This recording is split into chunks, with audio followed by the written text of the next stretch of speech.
Welcome, everybody. Welcome to qualifying for the Austin 115, the first road course race of the season for the ARCS A Square Cup Series season. We're from Texas, Circuit of the Americas. I'm Carmen alongside me, Kevin Young, to bring you tonight's action. As you see, a lot of cars getting on track here. We'll look here, Aiden Norman, one of the first ones out on track. Kevin, it's road course racing. It's an interesting situation as these seventh generation cars continue to develop. Obviously, how much has been going on track and through practice? Well, it's quite a different beast here because a good chunk of these drivers really prefer going, I would not say like road course races, but left turns. Some are going to short tracks. And this is going to be an opportunity for certain drivers out in this field to really flex their muscle and use this as an opportunity to try to lock themselves into the playoffs. As it's quite a different animal, such a long lap, and so easy to make a mistake and really compromise your run. It takes a lot of concentration to be able to run these cars successfully around here, and it's quite literally going to be a situation where we're going to see the cream rise to the top, and maybe an opportunity for a driver that may be having a poor season so far to clinch their spot into the playoffs. Somebody we're seeing making their first start of the season, Aiden Norman, the 62. Part-time schedule in this series as he races full-time in Thursday Night Thunder and Saturday Night Showdown. We saw him last night, just barely miss out on a win at Pocono Raceway, trying to take his first win in the A Square Cup Series, really in his first start in this competition, as he rolls through the S's here at Circuit of the Americas. We'll pull the track map up for you so you can kind of see what's going on here and exactly where he's at on track. A large facility, 3.43 miles here at Circuit of the Americas. And as you can tell, no one's at lap times because it is a long lap time here as we get ready watching him go down the hill here into Sector 3.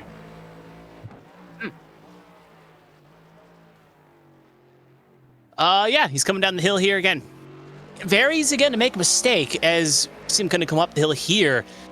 And just, again, one wrong overlock up your braking point, send the car wide, and you could easily compromise your run and really kill your qualifying run. And it's such a long lap that you can really make it up on the second lap, but you got to make sure to make a mental note that, all right, I made a mistake on this corner, not to do it again on the second go-around. This is his first lap. Everyone's going to use about as much time as you possibly can to set these laps. So, going to be interesting seeing how these first laps open up here. We heard from last night, Daniel Michel was expected to be one of the top drivers in this event, but we'll see what the times look like here in just a moment.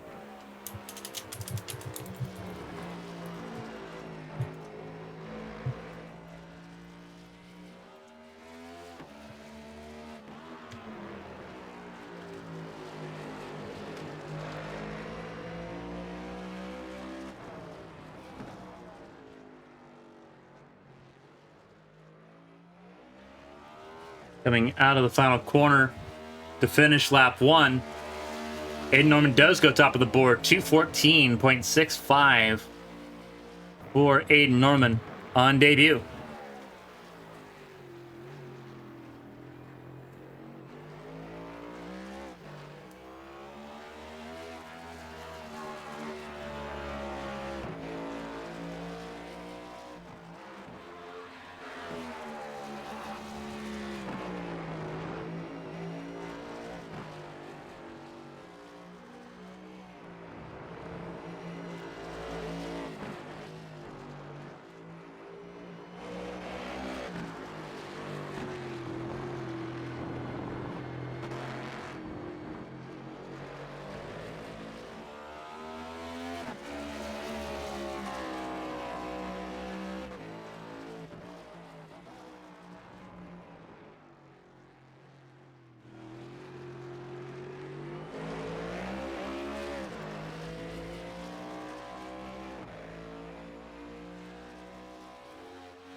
Three drivers set lap time so far.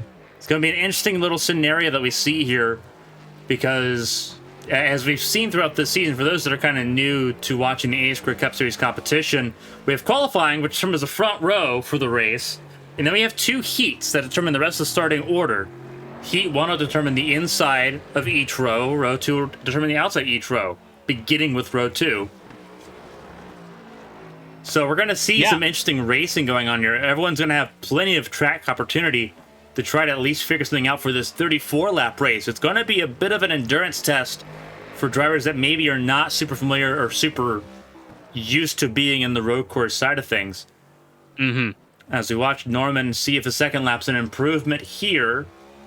He had 3/10 clear on Tommy Reynolds.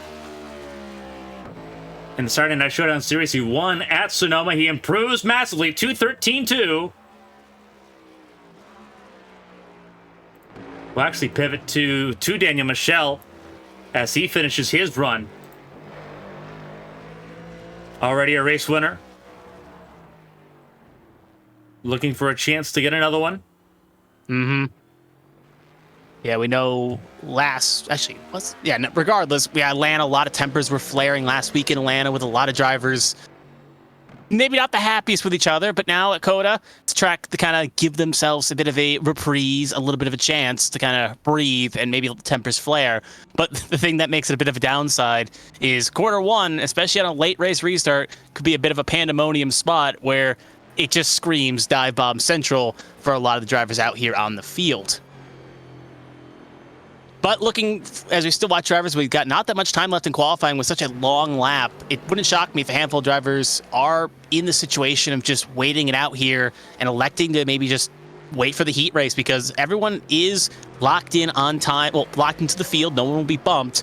So there really is no real risk to go out there qualifying if you don't feel comfortable. So we may see a handful of drivers say, I'm going to take a chance during the race, and let's just see what happens, and maybe I can take advantage of other people's chaos, as we've seen for week in and week out during racing. Better Place going through the final corner here. Again, we are in qualifying for those that are making their way in.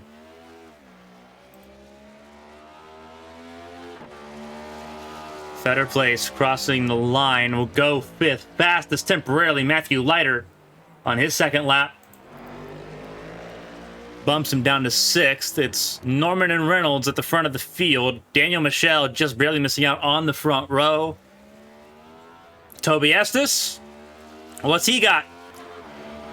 Rolling across start-finish line. P7 for the number 29 machine. Good And lap Glenn Roberts looking for a chance to get on the board. This is his final lap, and he's got 30 seconds to make it happen. Where is he going to be?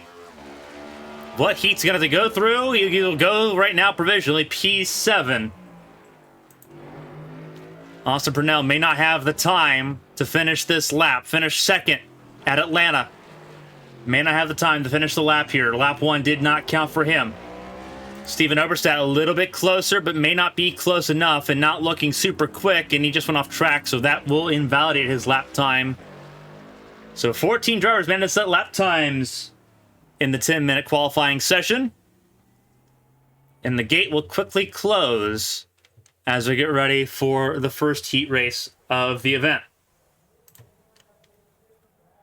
Yeah, it's one of those things with such a long lap. Unlike other tracks and even other road courses we will go to, it's very easy if you made a mistake. You could go back, respawn, try it again. But here, with such a long lap time being 2 minutes just to get a warm-up lap done, and then 2 laps taking another 2 minutes, one mistake could put you behind the 8 ball enough that some of the drivers weren't able to make qualifying runs. And now, the one positive is, unlike in other leagues we'll see on this channel and even in the A Square community, the ARCS community, I should say, there's a heat race that you can fall back on to try to get up for the field. So here we go. This is a bit, we'll talk about this a little bit more as we get ready to go into the main event 34-lap race later on tonight. But this is what drivers are dealing with right now for these first couple heat races. 71 degrees, the air temp. Track temp scorching, 119 degrees on track. Very slippery, very aggressive, and very abrasive to these tires that, as we've seen time and time again, not as easy to make slip around. They're easier to spin than they are to roll around. They're not as feisty as what they were in the Gen 6 cars. 46% humidity. It's a dry heat, for what it's worth. and very little wind will help these drivers out this evening. I think the one positive is that, unlike other tracks, we do not start in the pit lane to start our heat race starting. And instead, they luckily start on the backstretch, so we do not have to sit here for 2 minutes waiting for warm-up laps on each heat. But it's going to be 3 laps, and we'll see how these drivers handle these corners. And this is going to be the really only race practice they're going to get until the main race happens in about, you could say, probably 20 minutes' time. Well, you're looking at the starting grid for heat race number 1. Daniel Michel, Matthew Leiter, Brendan Roberts, Seth Wansing, top 4. Tom Sears, David Wright in row number 3. Jeremy Breo, Ryan Pinnell, row 4. Cody Riggs, Stephen Oberstadt, row 5. James Kerr and Kevin Feemster will make up row 6 in heat number 1.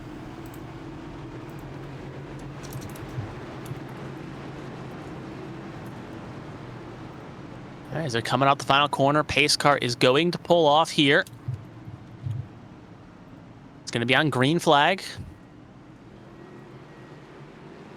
Yeah, 4 laps are about some odd 12 minutes. Michelle and Leiter. Leiter, the race winner last night at Pocono for the Saturday Night Showdown Series. Green flag in the air and wheel spin. A lot of wheel spin for some of the drivers there. Hard to tell on the camera. You can see already in the distance there, a few cars already around. That's David Wright and Tom Sears. Yep. Oh, Daniel Michel just locked up corner 1. The 83 Leiter spun it in front of the field. 4 or 5 cars already losing and under braking. And it just shows the chaos we see on road courses right there, as a handful of drivers are now just going to try to salvage what they can get for this heat race. But as we get this nice shot through the S's, you can see it's Daniel Michel leading the way with Roberts and Wansing in pursuit.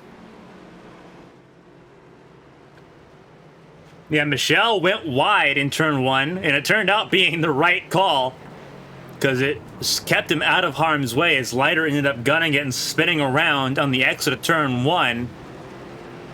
Brendan Roberts sits second ahead of Seth Wansing. See Wansing going to take the inside, very aggressive track limits we see by the 1, but it is somewhat legal, but he will get an off track. He'll have to keep an eye on those during the race. But the number 9 will get clear on the 1.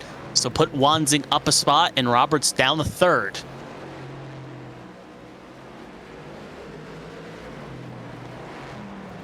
That's something a lot of these drivers, sorry to cut you off, I just want to say, that's something a lot of these drivers are going to have to be careful of, as we saw in turn 1, is there drivers that don't really have a lot of knowledge of road course racing, or really not, this is not their domain of comfort, as we see the number 1 of Brendan Roberts take a way line off as he overlocked that corner. But braking, it's hard to slow these basically tanks on wheels down and get them rotate through the corner and stay straight. You don't get as much downforce as you'll see in the Champ Car machinery and other series that run on iRacing. So you got to just be able to kind of get that car rotated and hit the corners correctly without getting on the throttle too early, looping it, or too late and making a mistake. Yeah, Michelle's done a great job. Seth Wansing, Sunday Monday Racing, doing a phenomenal job here in heat race number 1. Brendan Roberts sitting now in the 3rd spot, but sitting comfy in that 3rd spot. And then here's the rest. Tom Sears, Matthew Leiter, Jeremy Breo, as they all try to come through this final sector, approaching the last corner of the track. Yeah, this is a spot you really want to be if you're kind of up front, because the top 3, they got a big gap to basically the rest of the pack that are all kind of just fighting over 4th on back. Again, this is all determined where you're starting the main event. So there's some bonus points applied in this heat race, but it's largely just to figure out where you're going to start this race in. And if you're someone like Stephen Oberstadt right now, who is sitting, I believe, at the very tail end of this field, as you can see just how expansive the runoff area is here, how a lot more forgiving than people think it would be for these cars. But you see how expansive that runoff is, but you also see how narrow and difficult the actual racing surface is as they go through the S's. A lot of undulations in this circuit. Kevin, you've done a little bit more stock car racing than I have. I've been on the open side of things, and this track's difficult in high downforce machines like Champ Car and Formula One. How difficult is it getting this car to hook up, especially with the 7th gen being more built towards road courses? It seems like it's a lot more of a handful that we've seen in the years past.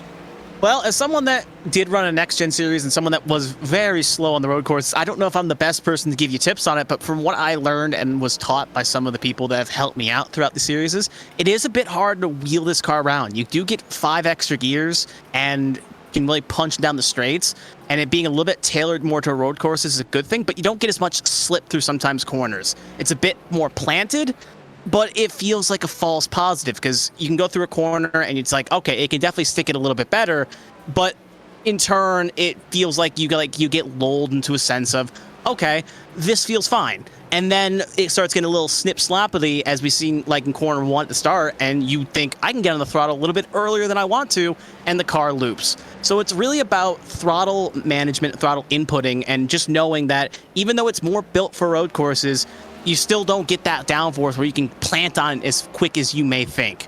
It's best being kind of cautious and let the car kind of come to you and really wind it up in order to really be strong with this thing. I want to see final lap here. Daniel Michel's taking the white flag. And that's where he's at, already approaching turn 1. We'll pull up the track map so you can kind of see where everyone's at in this situation, I believe. If it'll want to cooperate.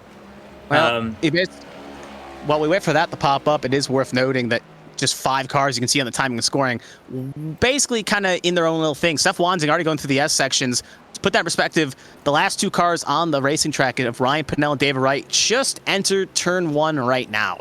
So it just shows the gap the leader is putting down on time in comparison to the last car currently on the field. Now, it's probably worth noting Wright and Michelle probably a little bit under damage after lap 1, and so I just saw Tom Sears lose it through the S section, and he's going to lose a lot of points, and we'll see him kind of come back on.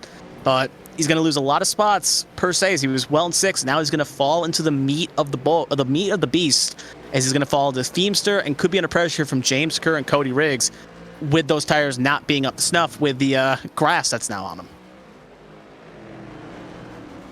Daniel Michel is putting on a pretty easy walkthrough here. He's not the fastest in this heat. That'd be Jeremy Brea, who's made it into 4th place ahead of Matthew Leiter. Brea set the fastest lap of Heat 1, a 2:15.52.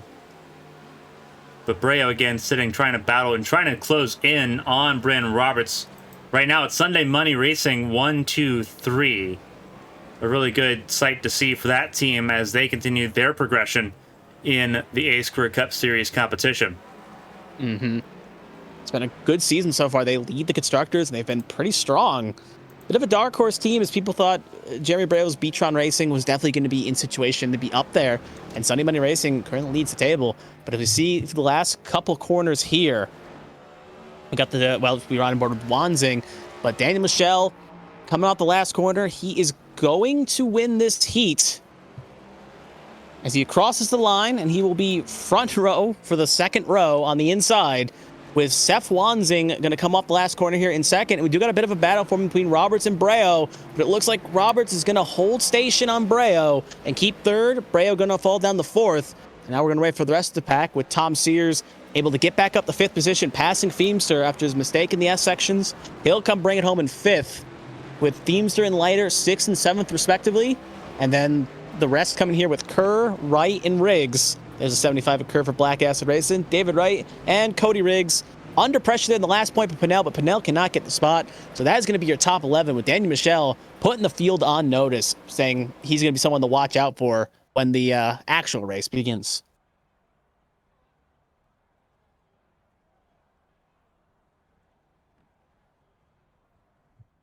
So here's what Heat Race 2 is going to look like. 11 cars in this heat, so a little bit smaller. Josh Gaiman will lead us to the green flag here out of Brandon Fetter Place. Then you have Toby Estes, Donald Ray, Josh Garrison, Dustin Painter, Elrich George, Brian Rupert, Jack Mulkey, Austin Purnell running out the top 10. Briley Wright will be 11th on the grid for this heat. And again, we'll look again at the information here. Track time's gone down just a couple degrees. The wind has gone up just a little bit, but otherwise remains pretty consistent here through these heats. 3.43 mile road course.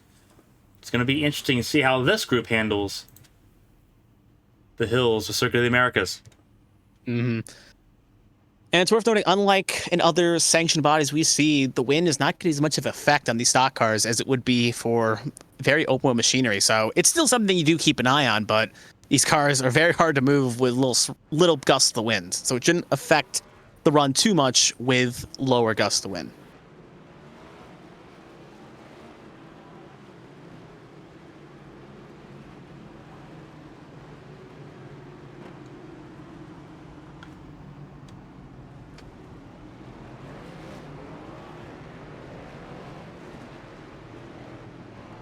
So same rules apply. We get 3 laps here, no cautions. If you have a mistake, you just have to try to limp it around. And if you can't, you will tow. And it will decide the starting spots for the outside for row 2 on back.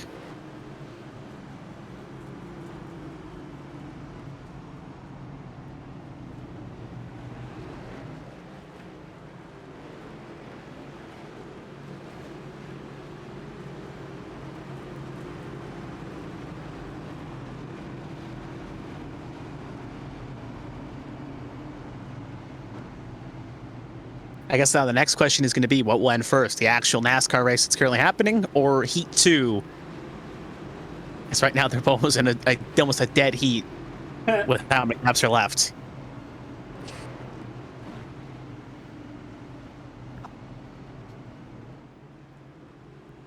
It depends on if they get into the overtime. With how it's going, they may be there all night.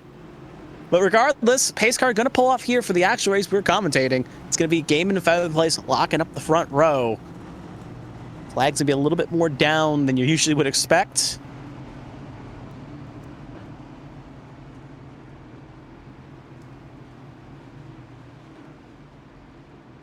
Wait for the flag.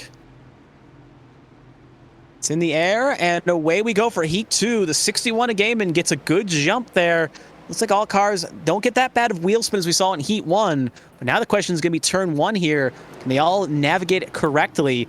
As Gaiman hits it relatively okay, keeps the car planted. He's going to be under pressure here from Toby Estes, as every car does keep it pointed in the right direction. As we see Feather Place cattling Gaiman here for the top spot through the S sections, but it looks like the 34 is going to elect to kind of live the fight another day here and not throw it away on lap 1. Feather Place is a road course he's kind of a road course ace in the ARCS circle. His only race win came at Watkins Glen last year in a battle with Noah Belleville and Josh Gaiman, who he's battling with right now. And he came out on top of that battle. So Feather Place, not a slouch on road courses. This is one of those races that if you probably had highlighted a little bit, because obviously the full-time competition this season, having a chance to go after the championship, this is a way to get into the playoffs here in Circuit of the Americas in Austin, Texas. Obviously, Toby Estes, also no slouch either. Bradley Wright already making up a couple of spots here as we look further down on him. And the number 8 machine already up to 9th place here in heat race number 2. He is climbing up through the field kind of quickly here, taking advantage, and just sometimes it's not a bad thing to start in the back as drivers do take advantage. We now have a move here for the lead. 34 going to try to take the inside here, but just not going to get the runoff he needs. And it's actually going to compromise his exit, and he's going to be under pressure from Toby Estes in 3rd. So Gaiman survives another challenge here. But top 3 kind of pulling away from the rest. They got 5 seconds on 4th place Donald Ray.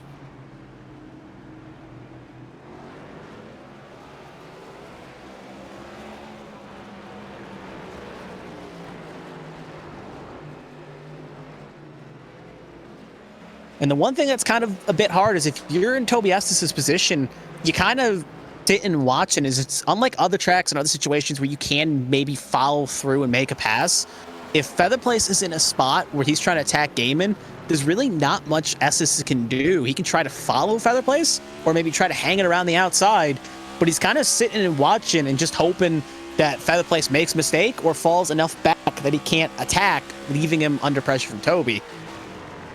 As you can see right there, Toby Estes just going to fade low and go high, seeing Feather Place make a slight defensive move to try to get the run off, but just there, hits the center of the corner, and right there is number 34.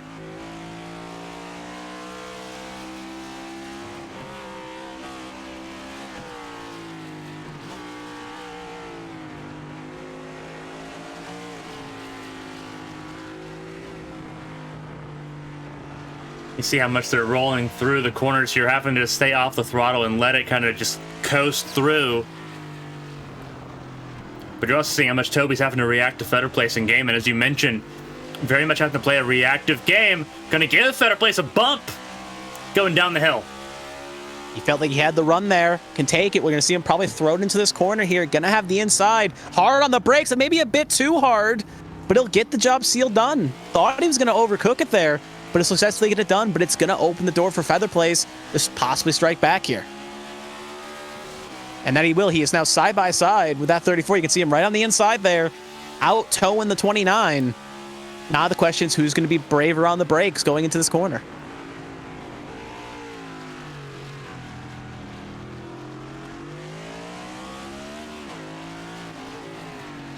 And it looks like the 29 will successfully hold off the challenge of the 34 there. Now, with coming up to the white flag lap, he's going to set his sights on winning the heat as Joshua Gaiman's right there. The only real question is, as thought, that was not really the ideal, I wouldn't say the ideal passing zone. It is a passing zone. But the question is, you don't want to wait too late to make your move. But at the same point, if you make a pass, you may want to, like, you want to get the job done. But at the same point, you don't want to go too aggressive. As you can see, the 29 get a little sideways there, and that's going to open the door for the 34, and he's going to put a little bit of a box and a little bit of a pinch on Toby Estes, and that's going to allow Gaiman to sneak away as we start the white flag lap.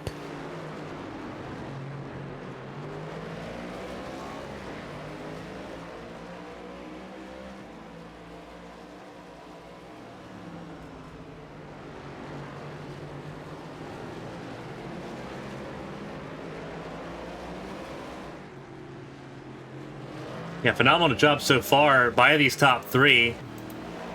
But Feather Place really trying to chase down Josh Gaiman. And now he's opened up the gap to Toby Estes to make that happen. Ours George did not take the start of this heat race. Everyone else just trying to survive and move on to the main event where all the points matter. Yep. We do got two battles kind of forming here. We can see here the remains of Feather Place and Estes. Estes is going to try a long move. Meanwhile, you do got battle for fourth as well. If you see on the timing and scoring, Joshua Garrison is counting the back of Donald Ray here, trying to get maybe one spot higher. And instead of starting in row 5, he'll start trying to start row 5 instead of row 6. But still a bit of way to go, as you can see. It's going to get a relatively okay exit here in comparison to 2, but not going to be in a situation where he could throw something down here on Donald Ray. He's going to have to set up for a move down the long straight coming up after this next corner. Down the long straightaway. As he's looking at Josh Gaiman and Brandon Feather Place battling for the lead of this heat. Heavy braking zone. Have to brake super early in these machines. 3,500 pounds. And it's a lot of hauling the mail you have to stop doing at a sudden rate of speed. But right now, it's happening for Josh Gaiman and Brandon Feather Place going through the arena section. Feather Place closed the gap pretty hard in that arena section and drove it a little too hard. That may have just cost him. I guess the one positive is, you're probably right, unless Gaiman makes a mistake, it's probably that. We'll cut back to the battle between Ray and Garrison. Garrison thinks about doing, but Ray cuts the move off. And then also bogged down. He bogged down big time there. Garrison's going to look. Oh, trouble! Touch! Yep. And that's going to open the door. Jack Mulkey gets collided. He'll have to take evasive action. As the heat has ended, Garrison has won it fair and place in second as we're watching the remaining battle here for P4. Ospinel was kind of waiting in the wings here, and now he's got a chance to steal P4 here. Can he do it? He's going to have Mulkey possibly inside. Oh, locked it up. Burnell did. Ray went wide, but Ray is going to try to hold on for fourth place. Mulkey holds on for a top 5 in Heat 2. That all went wild in the final lap there. Little bump of congratulations there between Mulkey and Ray. Jack Mulkey almost got collided with Joshua Garrison. He's luckily going to bring it back to P5. So he's thanking his lucky stars, but hopefully a lot of these drivers aren't hoping they used all their good luck yet, because we still got the main race coming up. Yes, we do. They're waiting for the last driver here, Brian Rupert, who was just taking it easy, making sure he gets that car safely home. He doesn't want to obviously make any mistakes here, and he'll bring it home off the last corner. And number 88 machine will cross it for P10 on the Heat standings.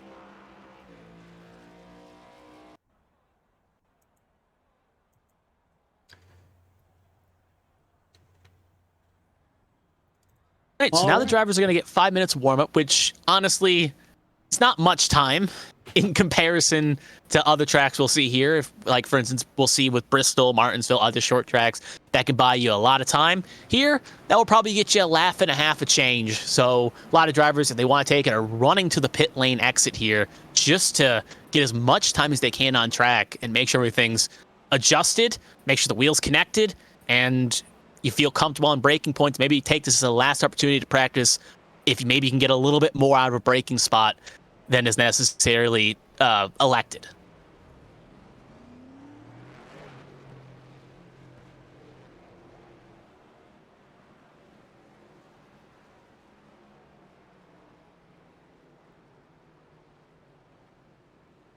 All right, so warm-up underway. All the drivers having a chance to get on track here.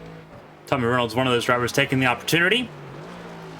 We're taking an opportunity to get something to drink real quick. Because it'll be one of the last times we'll walk you through everything that's going to be happening in the Austin 115 tonight, including no stage breaks. Yeah.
As we get ready to go here, Tommy Reynolds breaks elected the fails. We just came back. Yeah, as we get ready to come back here. So obviously a lot of things going to be happening in this event. So 34 laps for the first time since ARCS Ace Car competition moved to iRacing. We're not going to have any stage breaks. So stages are still going to be are still going to award points, but there's not going to be the typical caution thrown for them like what we've seen typically so far this season. It's something that the NASCAR Cup Series is implementing for road course races as a trial thing, and ARCS ACR Cup Series competition is doing the same thing here. So we're going to see stage points kind of come naturally. It's going to be very much a progression as what we saw here. So there's a good chance we don't see cautions tonight, which is an exciting opportunity because there's never been a caution-free ARCS event in the top 3 series. So this is going to be exciting. I was going to throw that question for the uneducated at home. We know different series have different rules when it comes to cautions on road courses. Some have it, so there's only 2 mandatory, and after that, it goes green. Some don't elect to call on them all. So I guess, Carmen, if you can let us know, what will be the caution situation here? Is it still 2 cars and an accident will cause one? Or is it a situation where there has to be extreme situation for one to be thrown? There has to be extenuating circumstances for a caution to be thrown here on the road courses. It is very much a race it out and get out of the way. If you come to a stop, just try to get out of the way. They're only going to throw it if a majority of the field's involved in an incident or if there's a massive track blockage, which is not impossible. There's parts of this track, especially in the arena section, where that can't happen. But as you see here, the track temp's gone down a little bit. Drivers will be thankful for that. But it's going to be very much a situation of we're going to try to get this sort of situated and taken care of in a reasonable manner. So it's very possible that we're not going to see a caution at all tonight. Outside of the stages, we didn't see any at Watkins Glen last year. So the possibility is there. But it's all on how well all the drivers navigate the first couple of laps and get into a rhythm here. As you're seeing here, this is the running order at the top of your, really in front and center of your screen. Aiden Norman, Tommy Reynolds will lead the field to green. Daniel Michelle, Josh Gaiman will be in row 2. Then it's Wanzing, Fetter Place, Roberts, and Ray in the first 4 rows. Jeremy Breo, the defending series champion, top 10 alongside Jack Mulkey, his teammate. Tom Sears, Austin Purnell in row 6. And as you look on further down, a notable omission, no Emma Kruger. Kruger is not present for this race this weekend. Hopefully get to see her back on track very soon. But obviously, looks like it's a 24-car field with Elvis George not set to take the start here. But that's what we're looking at the moment.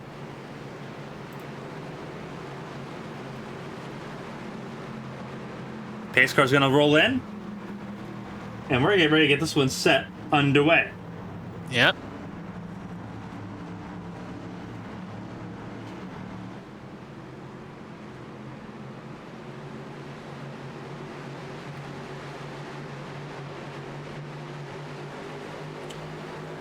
Green flag in the air, and away we go here at Austin. See how chaotic lap 1's going to be here. How many drivers will take and elect to make a move. You can already see one car going very aggressive on the brakes there. That was Daniel Michelle. And it'll give Gaiman a little bit of a bump, but it'll make it stick. Further back, most cars, everyone will keep it pointing in the right direction. So unlike Heat 1, everyone will be keeping it right as they will head through the S sections. Really good job so far by everybody getting situated and organized. Going through the S's here. This is where everyone's at on the track. For those that are not familiar with Circuit of the Americas, hosts the United States Grand Prix. An F1. It was a host of the Ford Endurance Championship. Used to host the 6 Hours of Austin.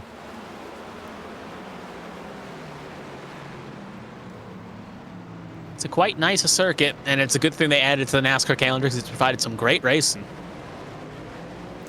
Yeah, it's given a lot of variety and helped kind of spur on the road course kick. There's a car off track, and I believe that is Donald Ray, I believe. Yeah, it is Donald Ray, the number two car that was off. I thought it was Briley Wright, but Briley Wright's in the blue and orange machine this weekend, so it was Donald Ray that was off track.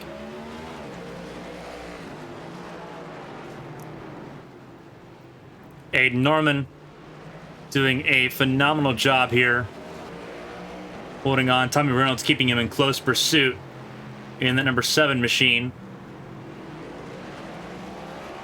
And then you have Josh Gaiman sitting in 3rd place. Ooh, Spinelli's had a slight mistake there, coming out that long breaking point. He's got it refired in that 32, but going to cost help some spots. You see him now down in the 22nd. Was he stay on board with the live shot here?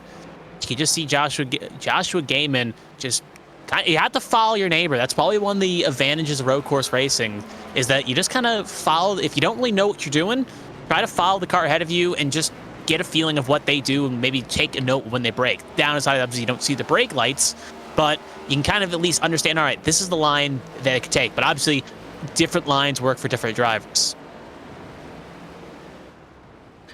Yeah, obviously different lines matter. Obviously, see Danny Michelle again sending it a little bit deep as Josh Gaiman had a little bit of a mistake. Michelle's going to make it stick and move up to P3.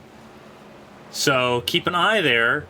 Bandit Racing 1-2 with Norman and Reynolds sitting at the front of the field. Daniel Michelle for Sunday Money Racing making his way forward up a spot back to where he started this race. Mm-hmm. Gaining spots.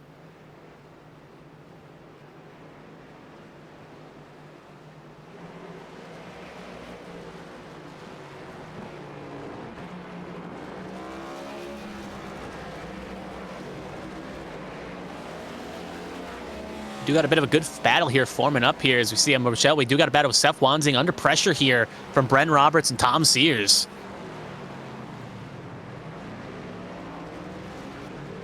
Bren Roberts really gotten a good run to kind of carve his way up through the field here.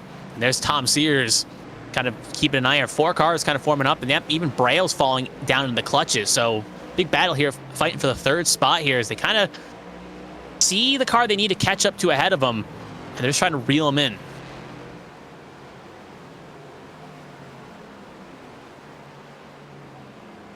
Tom Sears going to make a move on the inside here, maybe trying to make it a 2-piece here. It's got Bren Roberts going to try to get Seth Wanzing, but he's not going to get the job done. He's going to send Wanzing a little bit wide, but Wanzing's going to keep his foot in it. There's still going to be side-by-side here. Can the 9 finish the job, push the 14 out a little bit? Next corner is going to favor the 14. So we'll see what he can do, but he'll luckily not be able to get the car into the inside. So Wanzing was going to keep it till he goes too wide. He's off into the sand trap. And you can see hits the tire barrier out there, and that's going to cause him to lose multiple spots. He's falling down the 9th, now the 10th, and falling. Just a little bit of pressure from behind affected his line and sent him wide.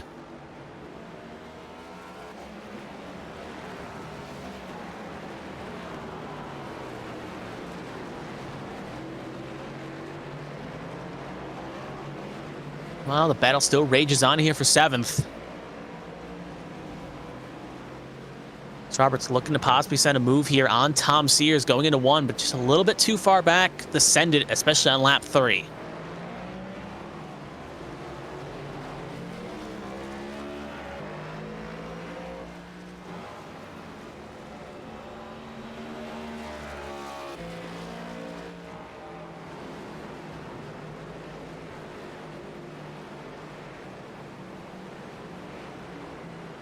See, just further back there, you see Toby S is under pressure here from Jack Mulkey, I believe. Yep, Mulkey actually, Toby S is attacking Jack Mulkey. 2 yellow cars, at least on my timing and scoring, but you can see that Bass Pro machine here. Seems a little bit faster than that 27. He did fall down the order kind of early, and now just trying to claw his way back up here, and that number 29. We saw from Heat 2 that 29 is quite fast around here. He's going to try to make quick work of the 27 of B-Tron Racing. As Mulkey goes a bit wide, going to open the door for the 29. As they're going to be side-by-side down the long straight.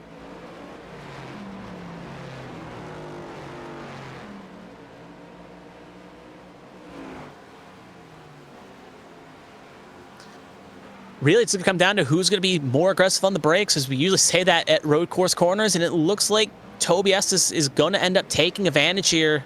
Can Mulkey do a switchback maneuver? Just a bit too far back, so put the 29 up a position, clock him back up to 8th position, and put Jack Mulkey down the 9th, but it's still net gain for both drivers off the start.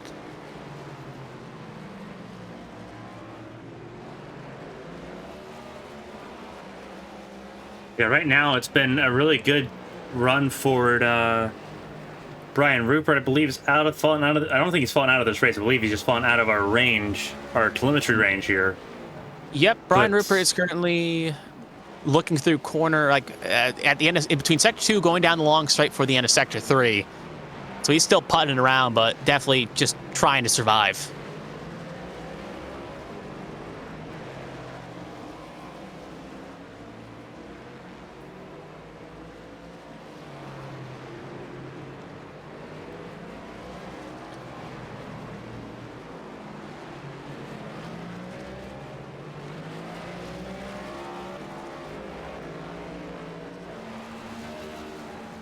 Further down the field, you got a good battle here, fighting for, actually, I was going to say battle up, but never mind, Tommy Reynolds had a light lag spike. That's what happened to my screen. I was going to say, we do have a bit of a battle here forming a little bit down the field for 15th. Is Ray and Feemster are fighting for 16th. Because they got a big train form behind.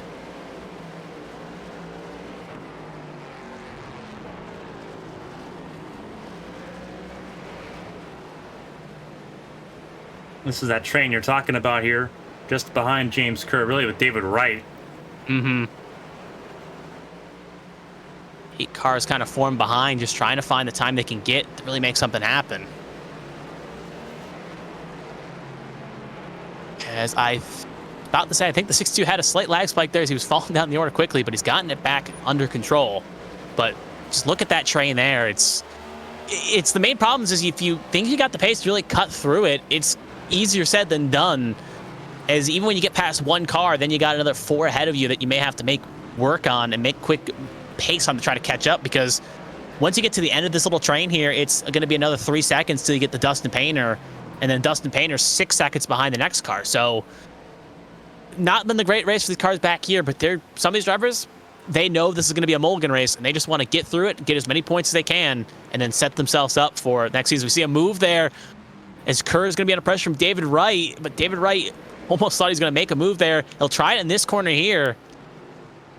Going to have the inside. Next corner is going to favor 75, but 75 goes wide. That's going to allow David Wright to get around. Now Donald Ray could be in striking distance here to sneak it around the 75 of James Kerr. Oh, just a bit wide. And it's going to push Donald Ray into the clutches of Feemster. James Kerr is struggling. He just lost all 3 spots there. Mm-hmm. This is Josh Garrison we were trying to take a look at there in the 18. As Feemster goes really wide. And he loses a spot for his efforts. Mm-hmm. Probably thankful it was only 1 spot instead of 2 or 3. But that's going to leave him successful here. So he wasn't able to get the best runoff because of that wide corner. It's now going to allow possibly James Kerr to attack. We'll cut back up here to the main pack here with Tommy Reynolds and Josh Norman. Gap's kind of been stationary. We've seen Reynolds kind of reel in a bit, but then Aiden Norman was able to kind of pull it away. So for the most part, it's been a kind of a 2-horse race up front, and it's just a situation. And sometimes when it comes down to this road course race, and you just need to wait till your enemy makes a mistake. Yeah.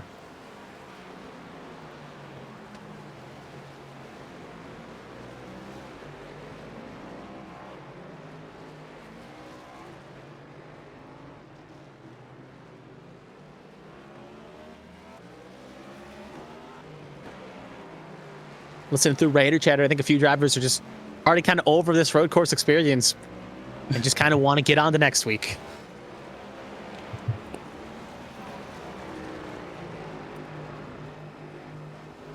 Do you see a battle pass here for battle for 7th is Toby Estes is fighting Bren Roberts. Estes was just able to get around Roberts, but you can tell it's a difficult moment when they're wishing that they can go next week to Richmond. Like, I love me some Richmond, but I know that it's a love-hate track for some. But when people are like, I'd rather go to Richmond, you can tell that they're just struggling right now. And road course racing, it's so difficult. It's such a niche environment for stock car racing because 30 or 6 race calendar, and 5 of those races are road courses. Mm-hmm. This is the most complex road course on the calendar by far. Yeah, long, a lot of corners, and it doesn't feel like it ever ends. And at least in the positive, when with Sonoma and Watkins Glen, a lot of these drivers have ran it through years and years and years, so muscle memory is a thing. But for some of these drivers, this may be their first experience at COTA, or if they were following both seasons of the A Square Cup Series, this is really only their second run they've really had at COTA. So being such a long, complicated track and not having as much race time around as other circuits that have been engraved in NASCAR's culture, you can see why some of these drivers aren't too thrilled. I wouldn't say too thrilled, but definitely are struggling around COTA in this situation. The only thing I do wonder is when we do get up to the July 4th weekend and we're talking about the Chicago Street Course, kind of wondering how many drivers are going to be maybe thanking their stars for the longer, more open runoff area of COTA than the tight walls of Chicago. Yeah, that's going to be a very interesting track as well when that comes up on the calendar. Again, we're looking at the front four, really. Aiden Norman, Tommy Reynolds, Danny Michelle, and Josh Gaiman, the 4th place car. Interesting seeing how spread out it's gotten at the front and how crazy it still is at the back of the field. Yeah. Kind of looking through gaps, it's basically from 1st all the way to 13th. You can kind of say it's about a 1-second gap for everyone. And then you got Wright with a bit of a train form behind him. And then you see intervals kind of come and go. We've seen Wanzing slowly reeling in lighter. And you've seen like Tommy Reynolds keeping it close with Aiden Norman. So I think I said it earlier, but the point still stands. For some, this is just I want to get to the end, get the car in one piece, and get as many points as I can. Because I'm reminded of a race, I think this actually did broadcast on the ABN network many years ago, or a year and a half ago, on the point where we were at Road America driving around these cars, ended up getting a top 10. And the main thing it did, just survive and let other drivers struggle their way through it. So that is a viable strategy. And at the end of the day, if you get to the playoff point line, sometimes these runs will be what's difference. As you see James Kerr there make a slight mistake, and that's going to allow, actually James Kerr, I think that was for position. It was, as he gets passed by, actually no, he's getting lapped down. My mistake. His leaders put him a lap down.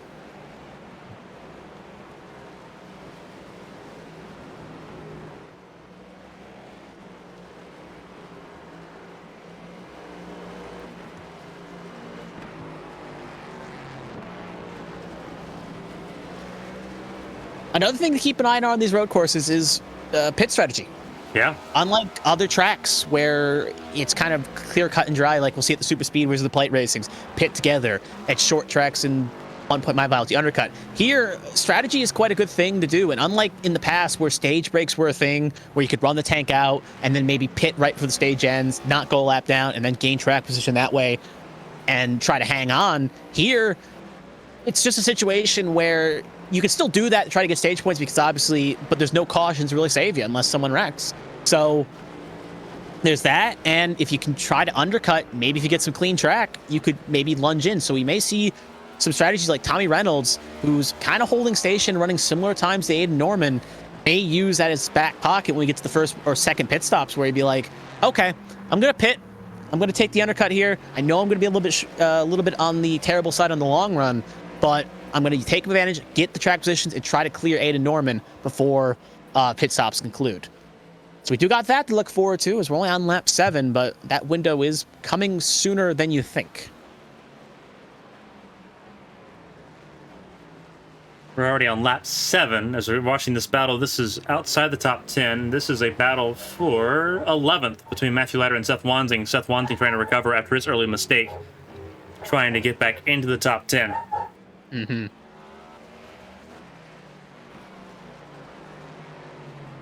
You know, Seth Wanzing's got a pretty fast car on that number 9. Was able to get it up high, but he just kind of got intimidated by Bren Roberts and is now kind of reaping that mistake and now trying to come back through.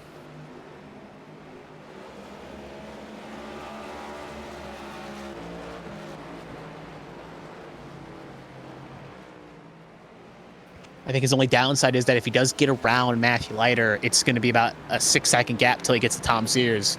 And then Tom Sears is about 9 seconds behind that next pack. So head down for Seth Wanzing, and he's just going to try to wheel him back in. As he sets a personal best lap, but so does the car ahead of him, Matthew Leiter.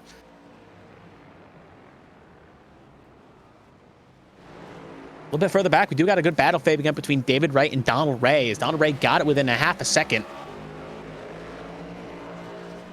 as well. So back in the pack here, we do see some battles forming.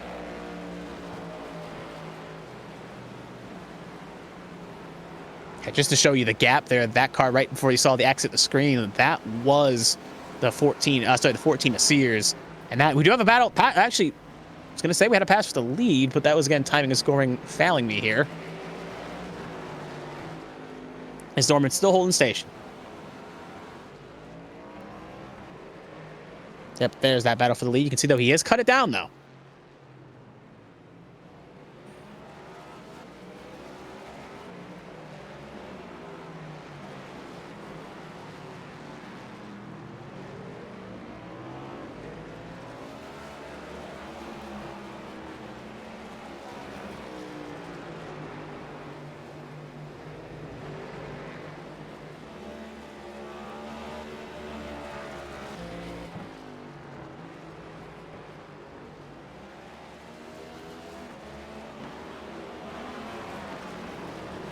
So I guess I'll ask this question since even though we both come from slightly different backgrounds of driving, I will ask this question to you, Carmen, as you've been slowly getting in more into GT racing and more endurance racing. How do you, especially on road courses, get kind of when you get into this lull period where you're kind of just riding around on your own and you're just trying to catch the car ahead and run the car down behind? How do you kind of get through this lull period and keep yourself focused? It's easier in these cars. Doing road course racing in these cars here, it's a lot easier because it's so much more of a handful, right? It's more of a handful being in these cars than what it would be in sports cars, right? In GTEs, GT3s, LMP2, that kind of stuff. In a sports car environment, say you're on your own, right? You kind of enter a race the clock situation. All the drivers have on their dashboard, they have available to them the time of the last lap. They can see what lap times they're running. And so sometimes you can kind of fixate on that to try to keep yourself focused. If you're struggling to keep focus, that's sort of it. But there's so much going on. You're constantly focusing. It is exhausting. As we saw Friday night with the Twiggy iRacing Series at Sonoma, it is exhausting having to wheel these cars around for an hour and a half. You don't really have, like, obviously down this long straightaway, you can kind of take a second to kind of take a deep breath, but you have to always be on it.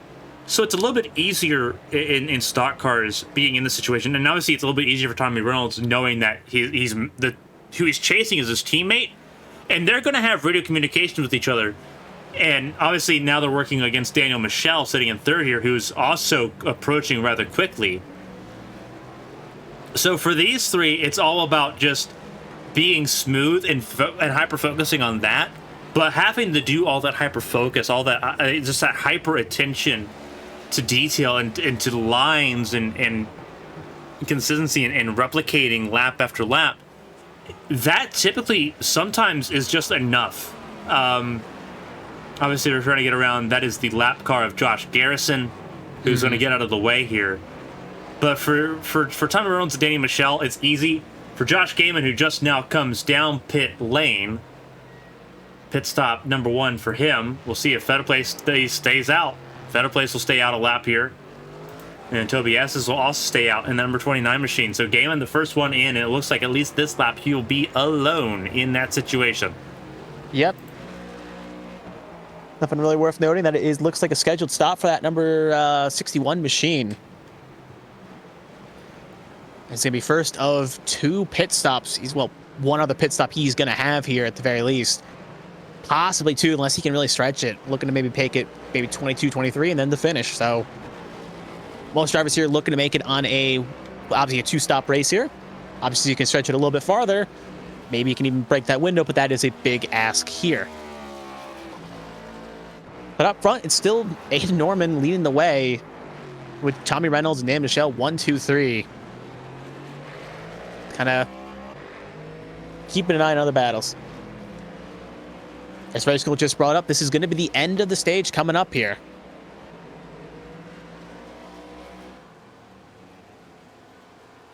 Some of these drivers staying out to get stage points and try to get to that point window, but it's also worth noting as well, even though Joshua Gaiman is going to shoot himself in the foot literally here, metaphorically I should say, to try to get points here, he is going to put himself in a good spot for stage 2 and try to get some gain some track position that way. They only had 8.1 second stop. Very quick stop for that number 61 machine. That was a fuel-only stop. Yep. And we've seen Josh Gaiman do this before in different series. In HGL on Monday nights, there was a road course that he did. At Road America, I think, was the one he did it at, where he took fuel-only on that first stop. So we'll see if that's going to pay off with him again here. I have a feeling it may not, but when he's in that position, sometimes you got to try something aggressive and try a different strategy. And I don't blame the 61. He's just got to feels comfortable right now in his point situations, and sometimes you throw what against the wall to see what can stick. And we're looking again in front of the field. It's Aiden Norman and Tommy Reynolds at the front of the field, pretty well in command. Daniel Michelle sitting third. Brennan Fetterplace has inherited the fourth position here. Then it's Toby Estes, Jimmy Breo. That's the next closest really big battle here. Bryn Roberts comes down pit lane. Then Jack Mulkey. There's Josh Gaiman all the way back down. Will be 8th place when he passes Bryn Roberts in pit lane. It's worth noting, looking at the lap times, a lot of drivers are running their faster lap times right now. Obviously, lower fuel roads, obviously, but tire wear is not in that much of a peril situation.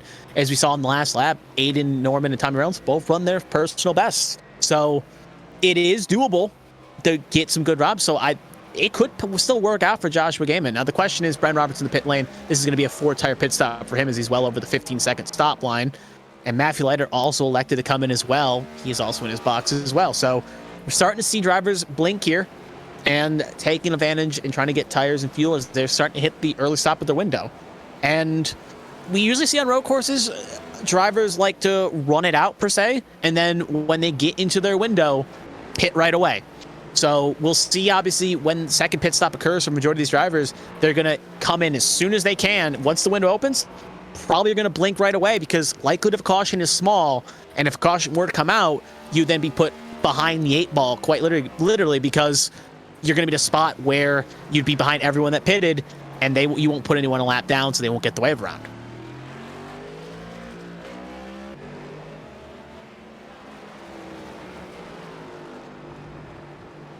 Anticipating the leaders may come in the next couple of laps here, with Norman and Reynolds having themselves a 3-second gap over Daniel Michelle. Mm-hmm. They're going to stay out here at least one more lap. This battle for 5th place is heating up between Estes and Breo. Yep, you took the words right out of my mouth. I was just about to say that. Big battle heating up between the 29 and the 74. We share a brain cell on Sunday evenings. Yeah. That was my turn to use it then.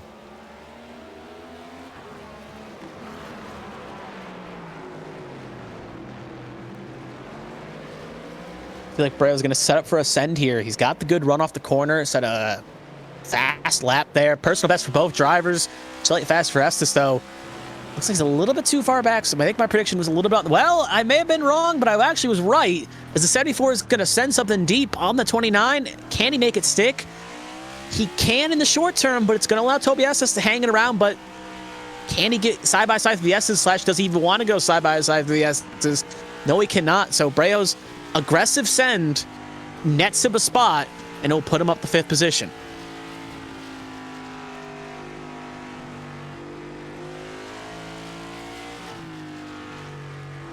Defending champion, not suffering from a sophomore slump, championship hangover, I should say. Not really suffering so far in that 74. He's done quite well. Won the opening race at Daytona and has had pretty strong runs here. So wants to defend that champion, become a 2-time champion. But obviously, so far into the calendar, we still got a lot of races to go before we see anything of sort a champion being crowned. And he won at Daytona, watched himself into the playoffs immediately to kick the season off, and his team has done well since. Right now, he's the leading driver of his team, but Jack Mulkey sits 7th, and Josh Gaiman sits in 8th. So not a bad run for that team so far. Nope.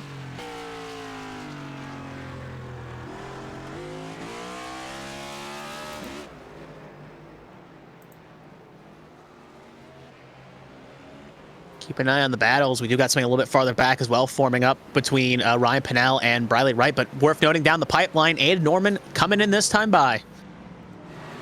Along with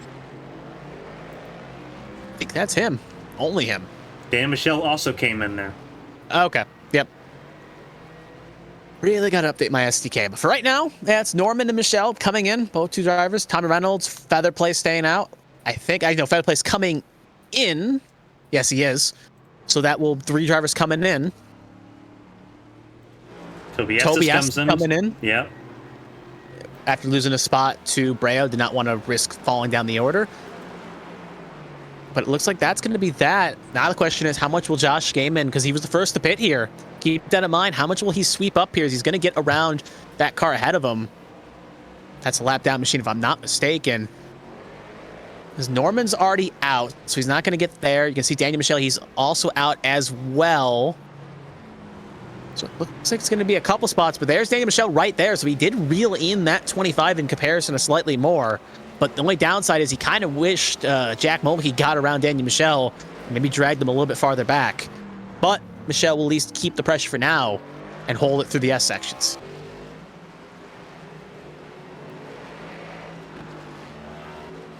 Aiden Norman took 4 tires. So you were in a comparison. Aiden Norman took 4 tires, as did Daniel Michelle. And they both came out ahead of Gaiman, who took fuel. Yep. Gaiman's lap times have not gotten much better. 2:15.6 for Josh Gaiman. Obviously, we know that Tommy Reynolds... Jack Mulkey, sorry to cut you off, just sent a move on the 25. You'll see the end result there. Locked it up. That whole left front was smoking down the straight, and he'll keep it off anyone wrecking anyone, but will end up losing a spot there. So it's going to allow Joshua Gaiman, though, a chance, but as the tires warm up for that 25, it's going to put the 61 in a now or never situation.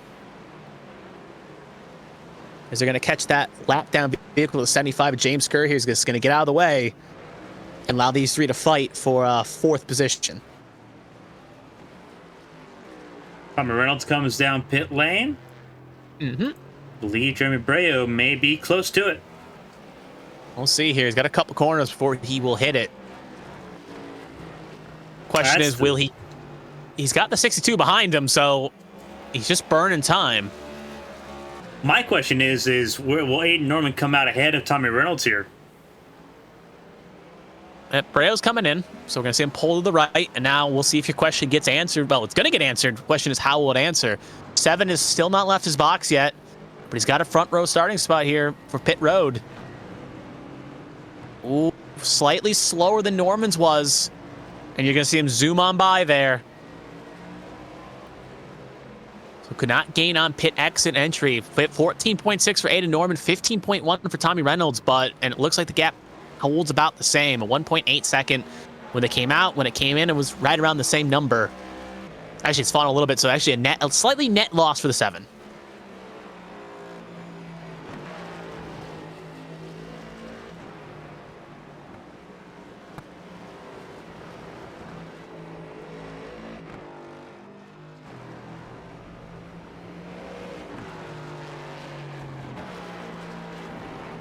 Yeah, Tommy Reynolds really bite the bullet. They're now down to 3 seconds and falling.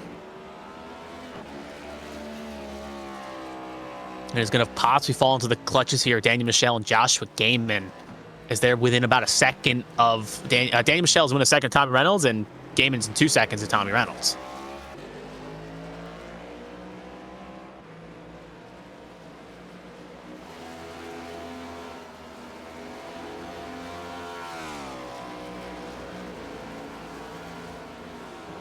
Honestly, that's something you don't really see often when it comes to NASCAR racing on big tracks like that. You see, well, sometimes, a car in every sector.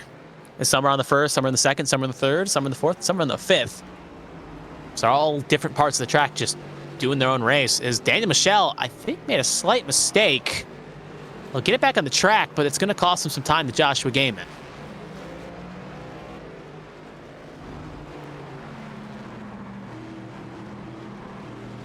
He is pushing hard in that 25.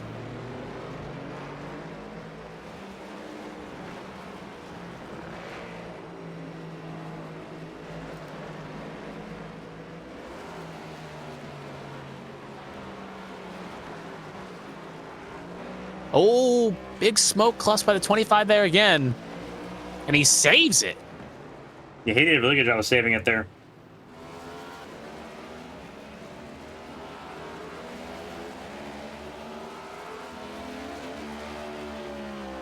not mistaken, current Rookie of the Year, having a strong campaign.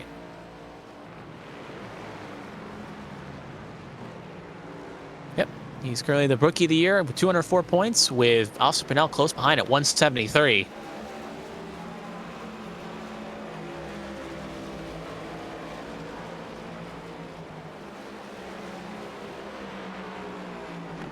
Catching up that lap down vehicle ahead. Yeah, it's Cody Riggs. He just went off track. Mm-hmm. Oh, not the best re-entry, though. Could have compromised a bit of Joshua Gaiman.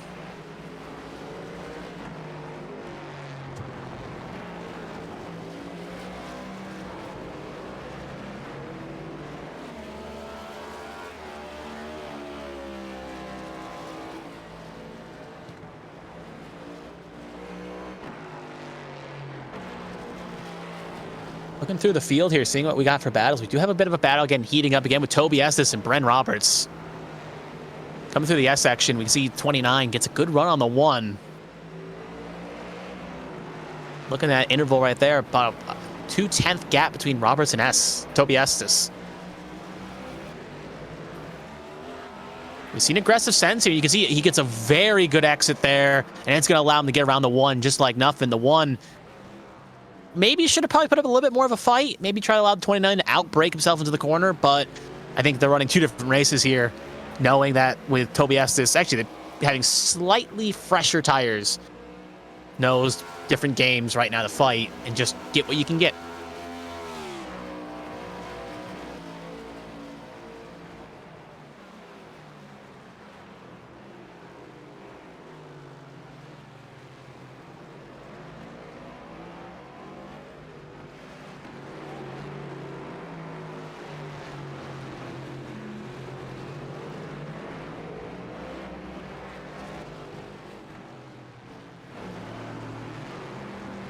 Oh, a little bit of a lock up there by 29. That's going to allow the 1 to catch up some time here.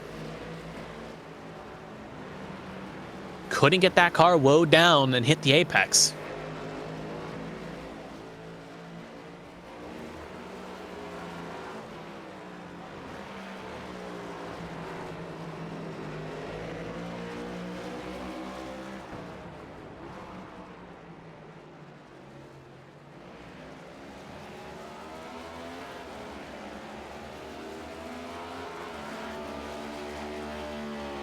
Meanwhile, looking down for the rest of the field here, it's been a bit of a race to forget for Seth Wanzing as he has had a slight desyncing issue.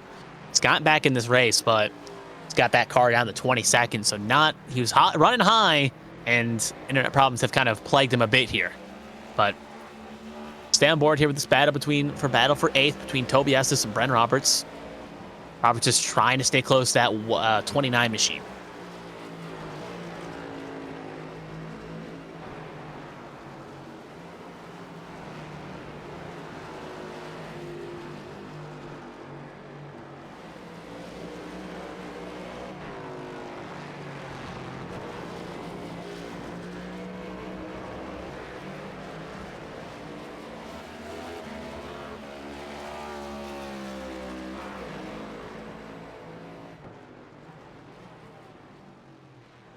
Oh, big lock up there by the 1. Almost ran into the back of the 29.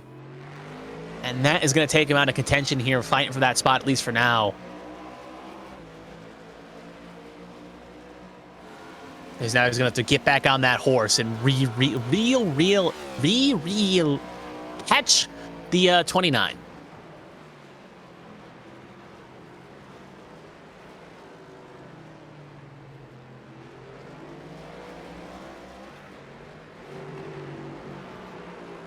And you're not missing anything out for us the field here. This is the closest battle we do have on track right now at the moment, as you'll see by the timing scoring.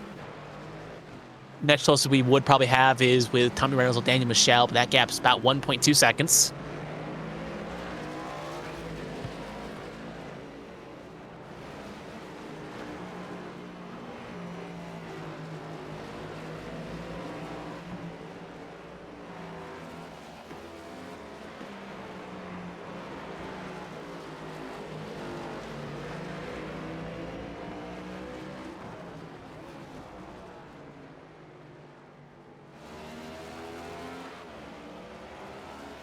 a long exit there, and we'll cut to another battle here. We got forming up here.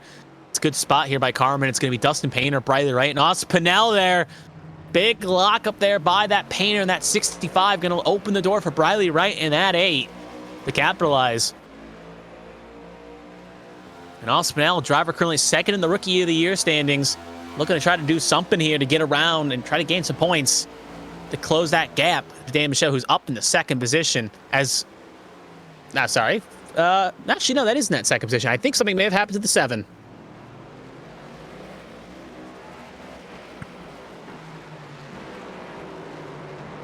Looks like it was an off track for Tommy Reynolds that's dropped him 2 spots. But there's this battle here forming. You see Austin Pinnell going to try to hang it around the outside of the 8 of Briley Wright. Oh, bit of a card knot swing there, and that's going to allow Austin Pinnell to sneak on back. So Briley Wright went from attacking the 65, now being bound the back foot.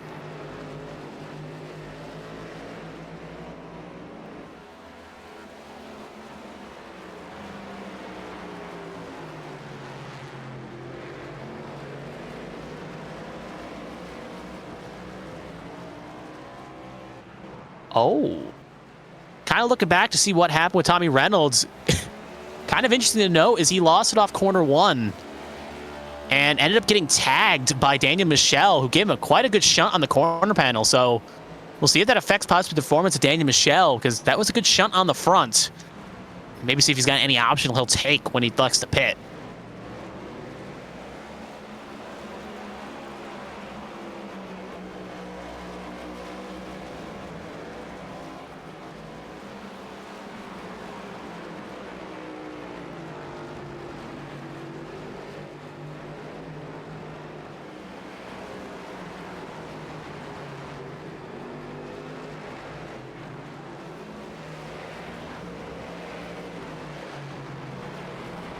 There's Briley Wright in that 8 machine, that net spend machine, not allowing Austin Pinnell to go too far away here. And that's allowed Kevin Feemster to join the battle.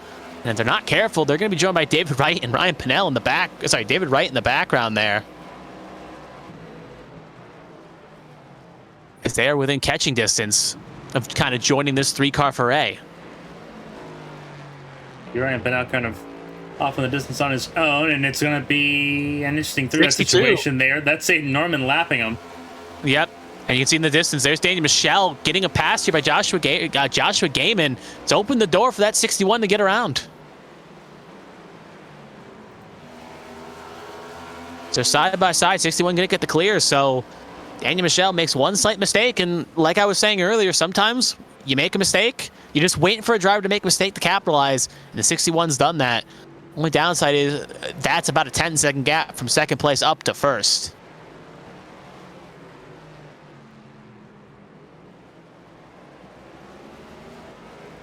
The only bright side is the 62's got to work his way through a lot of thick of the lap traffic here. He's not even really halfway through it yet.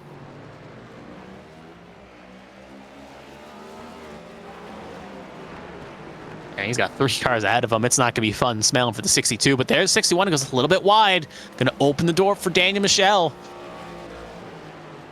They're driving these cars hard here. There's no incident limit points here, so they can go kind of wide if they want and kind of push it. But obviously, if you're very egregious, the stewards may have a word with you post-race.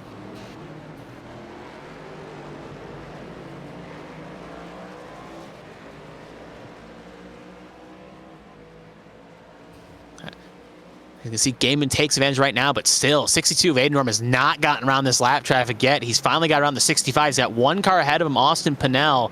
Once he clears him, he is clear, and he is officially cleared out. So you see that interval fall at 8.3, and that reason why is the lap traffic that 62 hit. The only downside is now coming up to it is that 61 and 25, so they're going to have to cut that same traffic and try to quickly get through it.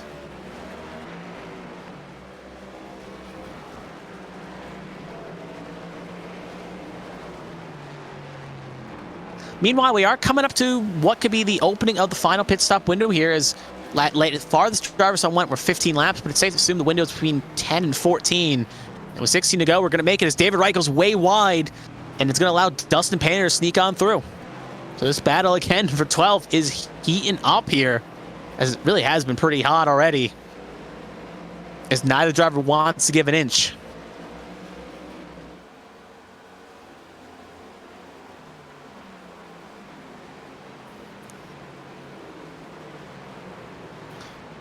Oh, David Wright, too deep again. Oh, James Kerr stopped to let the cars go, and almost David Wright had nowhere to go because of that. It's going to cost him a spot, and two, Bradley Wright shoves him a little bit wide. So it looked like that off track was not going to be as severe, but now he's fallen into the clutches of Bradley Wright, Feemster, and Austin Pinnell. And there in that background are the second place and third place drivers of Gaiman and Michelle looking to try to carve their way through this pack.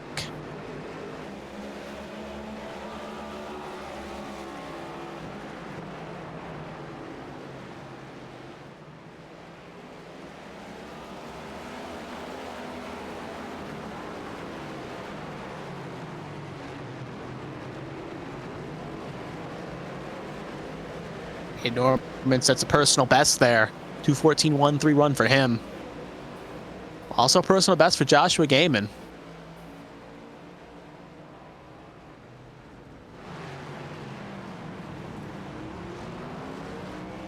Oh, David Wright loses in front of Bradley Wright. And David Wright's going to stop it. He's going to have to back it up here. He's got some time here to get it refired.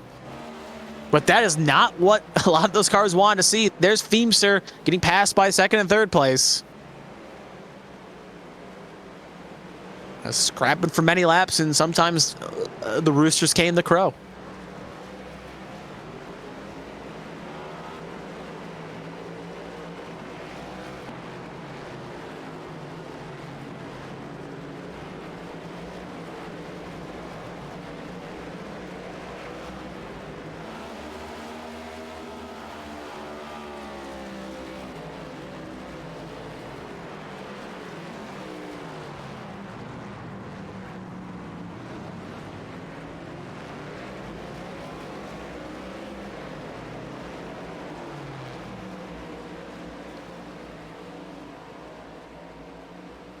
Battles are starting to heat up here. We do got a good fight here between Feather Place and Jeremy Breo here.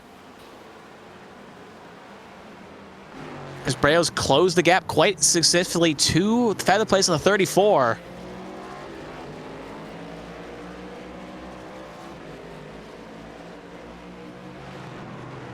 Even though a little bit further back, we got two battles really forming up here for 5th and 7th respectively, but a little bit of a lock by Mulkey's going to close that one. But here comes 74 at Breo. A little bit too far back to send it, but it looks like he's going to try it anyway. See him lock up that left front, and that's going to allow Feather Place to sneak on back through. So a lunge he tried earlier worked for him. Now it's not as successful. And going to leave the 74 answering back, and another lockup again. He's really struggling to get that car woe down while locking up the front tires. As we're voting, we now officially entered the final pit stop window.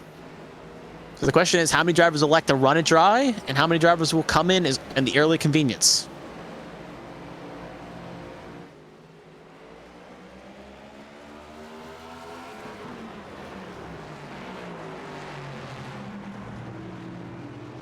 Goes to 74.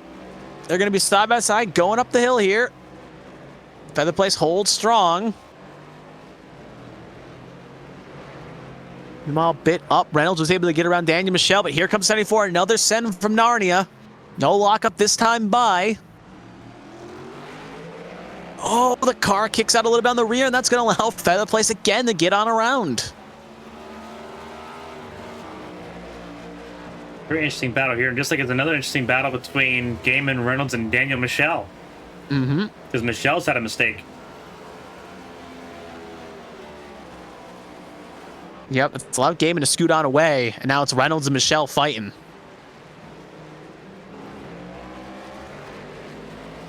As we'll cut to that battle here.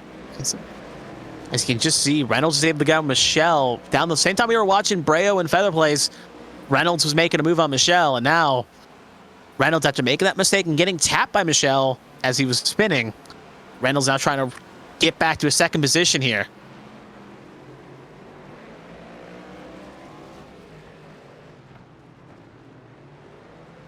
You know, back down the hill section, we got the 34 making a move back on the 74 with a switchback.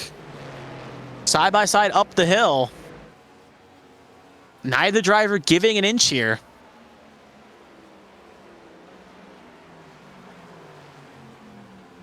We're going to go in, possibly going to open the door for 34 for a switchback, but it looks like 34 just a bit too far back to make it happen. Allowing Breo to keep the spot, at least for now.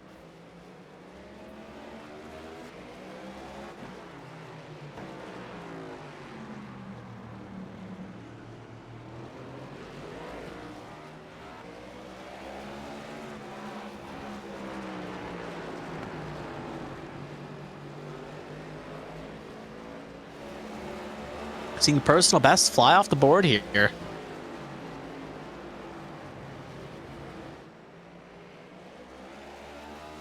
only positive these drivers fighting hard is that Tobias' next car behind them is 7 seconds down the road, and Danny Michelle is 24 up the road from these two, so they're kind of in a battle of their own right now.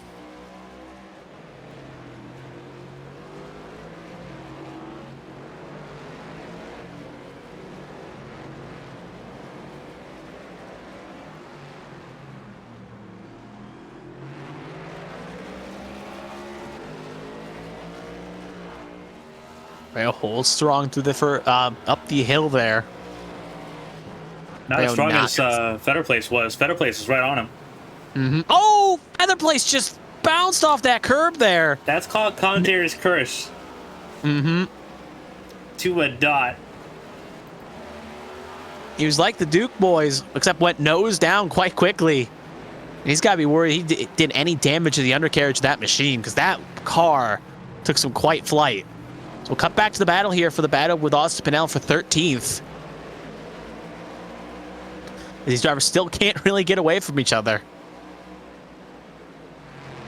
At least they're having fun battling. Yeah. Sometimes you got to find what you can in these battles.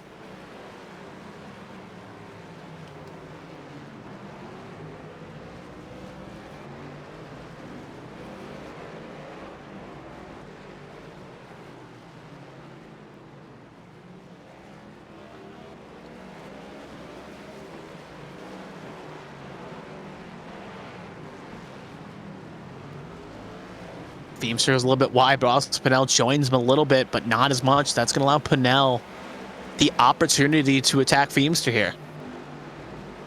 And we're going to have our first driver electing to blink first here for final pit stops of the night. Joshua Gaiman coming on in. He was first to pit under stint 1, and now he'll be the first to pit under stint 2. As this should be a 4-tire pit stop and fuel for that number 61. Does maybe what if any driver may elect to take the alternate Joshua Gaiman strategy and take fuel only here and try to get to the end and try to get something.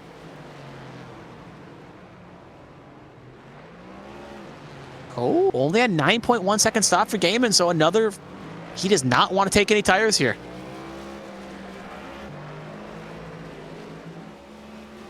Just put enough fuel in it to get to the end, and on he goes.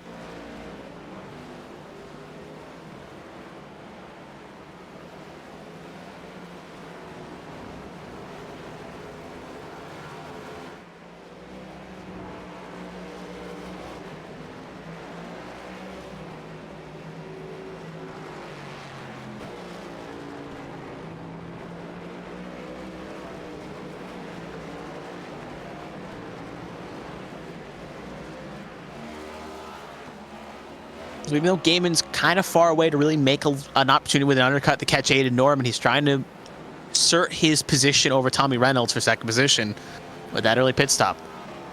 Question is, how many other drivers will follow him in suit here?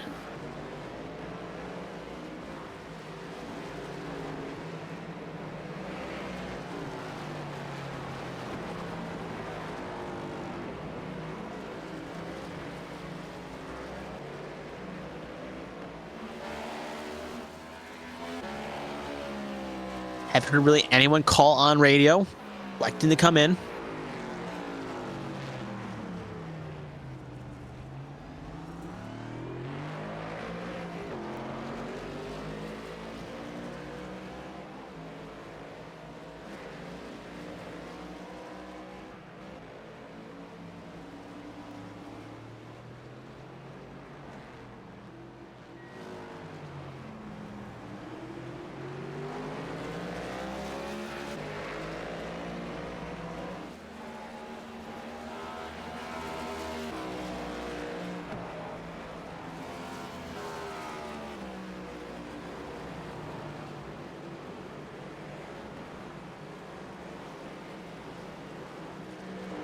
Looks like Breo going to pit this time by. He'll be the next driver to blink.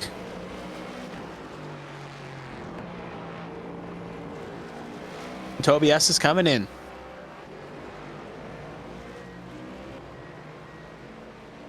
As will Bryn Roberts. Mm-hmm.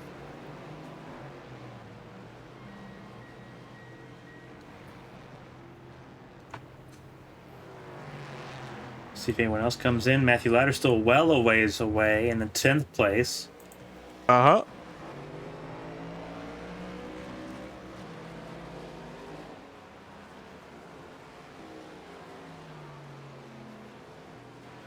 Really, it almost feels like we're at a point right now where the question is, oh, Feather Place gets into contact with Dustin Painter. The 65 machine, sorry, of Dustin Painter. It was Dustin Painter.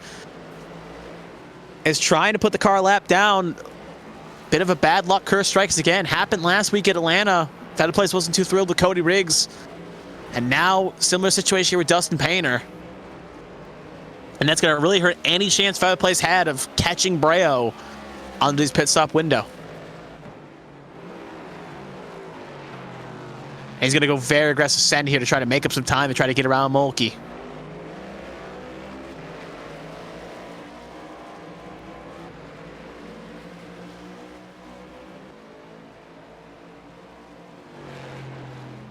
Meanwhile, at the other end of the track, we officially have started 10 to go here as Aiden Norman just crossed the line, so we're within 10 to go. But knowing how long a lap around here is, we still got about 20 more minutes. So hope you guys, if you're still watching this, you are enjoying the stream so far. And if you are enjoying it, you can give us a follow on ABN_esports on Twitter. You can also give the YouTube channel a follow as well. All the links are down in the bottom. And if you're watching the race replay, I should say, on YouTube, the link should be in the description there as well. So give us a follow, subscribe, do all that other stuff. And hope you enjoy the rest of this race here, as we're still within the final pit stop window.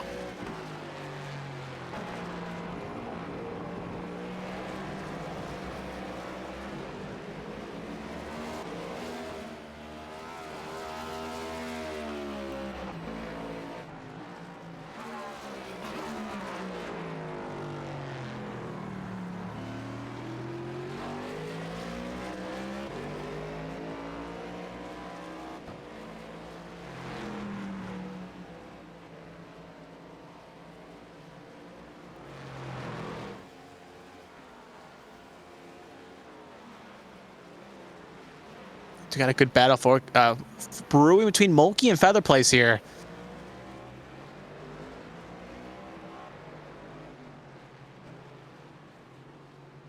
Looks like Feather Place just has been hounding the back of Mulkey for the past lap and a quart, just trying to get around that number 27 for pit stop for both drivers like to make their pit stops.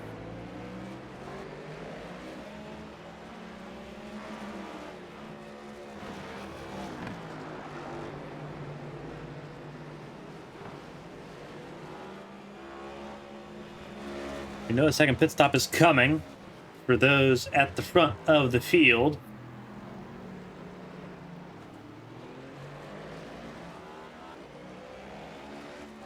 Yeah, looking for the stop window as Aiden Norman just hit the pit lane, so he'll make his final pit stop here. I was going to say Tommy Reynolds, Daniel Michelle, Jack Mulkey, Brandon Feather Place.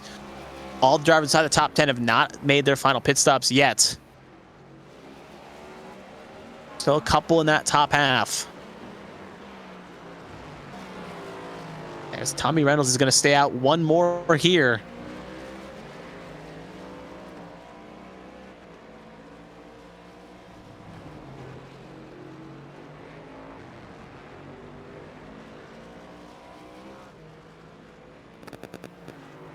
This didn't really work out for Tommy Reynolds last time around, so I'd like to see how this plays out this time.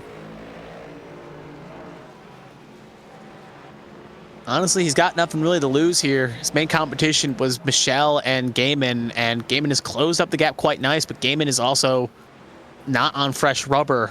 In comparison to Daniel Michelle, he is ahead. So you're right. It doesn't look good right now, but odd strategies have happened as we see as we're seeing on the timing and scoring, Brandon Feather Place electing to come in as well. So it'll be another driver in that top 10 to make their final pit stop.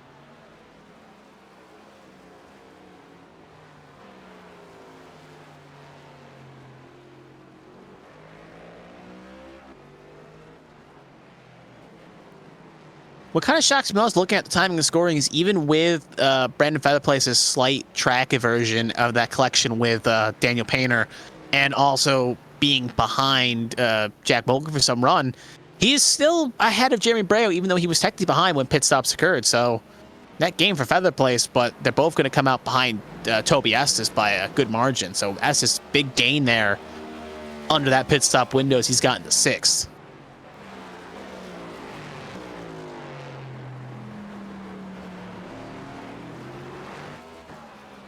Reynolds comes down pit lane for his final pit stop here. We're assuming Daniel Michel may make that decision as well. And he does. And he will. Leaving only one driver not to make their final pit stop yet, and that is 27, Jack Mulkey, who is coming through the last sector right now. So we'll see if he'll join the top 10. Actually, Thomas hasn't made his last pit stop along with Donald Ray, but inside the top 10, we'll see if he's the last one to blink.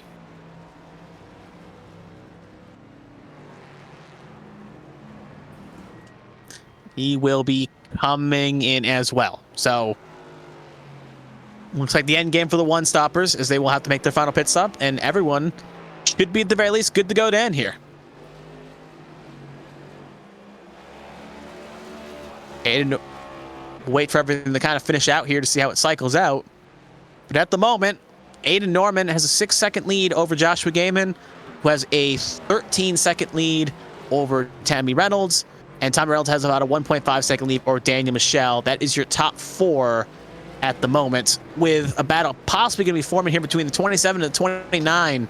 It's going to be a close exit here for the 27. He'll get out just ahead of the 29. But now going to be under pressure from Toby Estes to hold on to that top 5 run.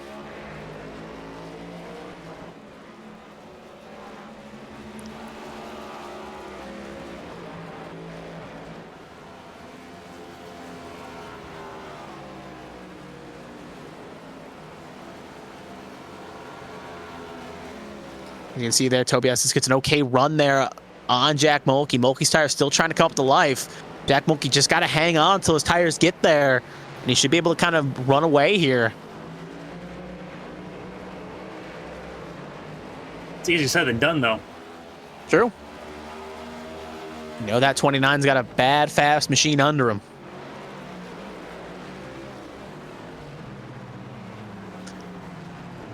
Ooh, we see a move there for 3rd as we saw in the timing of scoring. Michel and Reynolds are fighting hard, too, for the 3rd position. 2 battles kind of forming here. 3rd between Michel and Reynolds, and 5th between Estes and Mulkey. Mulkey's in the prime... Daniel Michel's in the prime position here. Sorry, Toby Estes. I'll get the name right eventually, but the 27 going to go a little bit too wide there. Going to come back on track, but he's going to make slight net gain. But it's going to allow the 29 to have the preferred entry for the next corner, a couple corners here. It's up to Jack Mulkey to kind of box him out here, but it looks like the 29 is going to get the job done and get around the 27.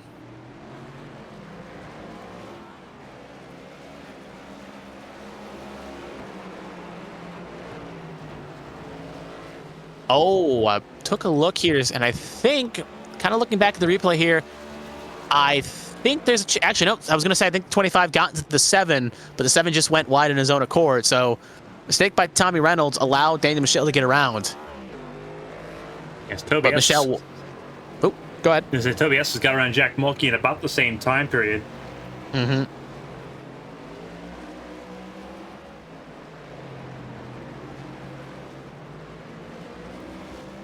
But again, smooth sailing up front. Aiden Norman still well clear in the lead. 6.6 over Joshua Gaiman.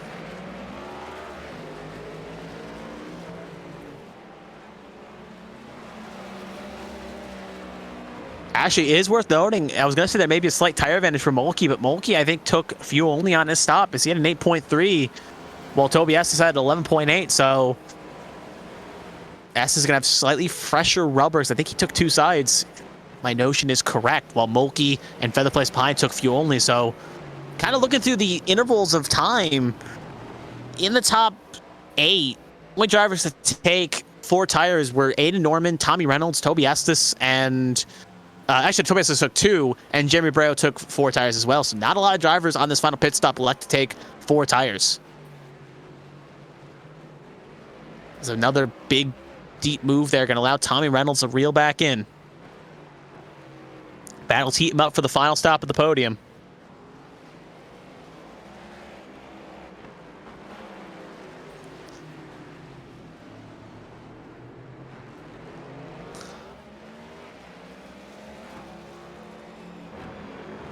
Oh, a purple sector there by a purple lap there by Aiden Norman. That will be the fastest lap of the race as he's crossed the line for 6 to go.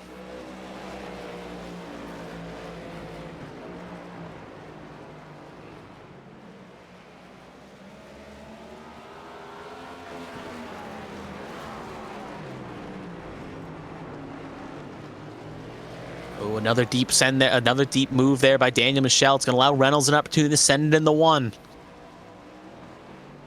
And also give him the personal best of the race here. Was trying to go inside, but it looks like the 25 going to cover off. Send him. Going to try to go send him to the corner. Wow. 25 tried to block. 7 wasn't having any of it. He was going to go lower. He made it work. Much to the 25's chagrin.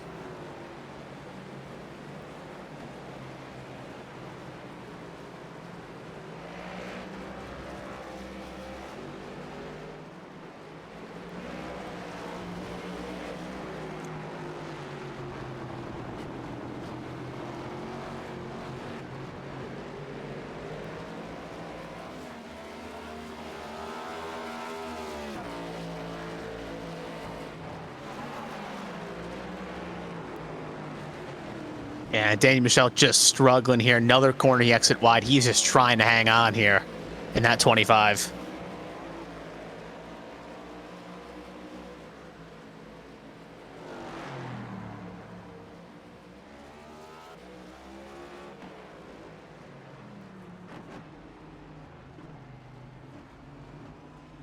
we'll cut back here to Joshua Gaiman here. Gap's grown between him and Aiden Norman is 7.8 seconds, basically 8 seconds, we'll call it. But it's been a good drive there by that 61. Up 2 starts where he's finished from, but obviously the biggest winner from starting in the back would have been Toby Estes, who's up 15 spots. So, big net game, but there's Toby Estes right there. Biggest mover of the race, 3 career wins in the A-Square Cup Series. Highly unlikely would be 4 here today, but definitely something to be proud of in that 29, able to crawl his way back up with that fast number 29 machine. But also is showing what happens in heat racing. Could have been maybe had the chance to compete with Gaiman and Reynolds, but bad bad heat race performance did end up affecting him and really put him in a spot where he is not looking good to, looking good to get a good finish, but thinking he could have had more. And there's Tommy Reynolds. Was firmly second for a majority of this race, but slight mistakes have really hammered him. And he's looking to settle in for a 3rd.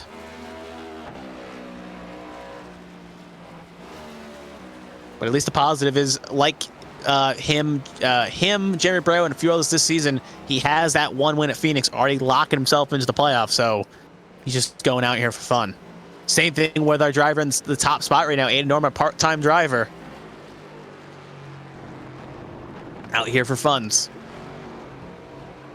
Unless he gets a full-time seat.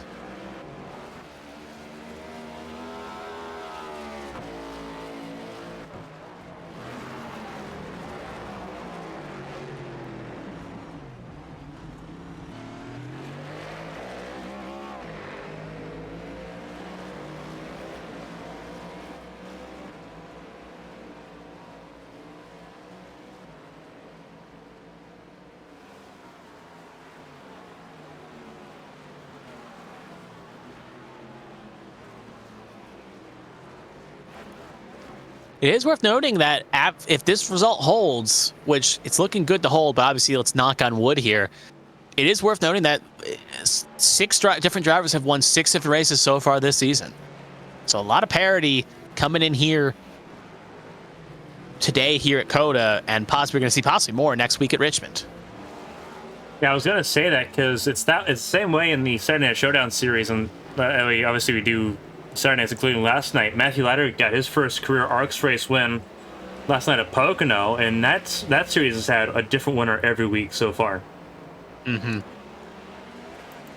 That's actually going to be something where if that does hold and we get 16 different winners, that's going to be a problem when playoff time rolls around. Because then you're either going to need a second win or you're going to have to be higher up in the points. And that's really going to be if Aiden Norman, will use him as an example. If he gets, let's say, at the end of his first 12 races, he ends up getting a full-time ride, that's great for him, but that's going to put him in a spot where if we get 60 more winners, he's got to get that second win somewhere on the calendar. Now, true, looking at his dominant road course performance here today, he's safe to assume he probably has a good chance to win possibly the Chicago Street Course Circuit, Watkins Glen or Sonoma, obviously in different order, Sonoma, Chicago, Watkins Glen. But it does leave him the opportunity to cash another ticket somewhere else if necessary. And obviously there's some drivers here that are also good at road courses as well that were not able to be here tonight or maybe qualified poorly. So it'd be quite interesting to see going into the next road course in a couple weeks' time at Sonoma how it all shapes out. But for right now, Aiden Norman definitely put the field on notice here tonight.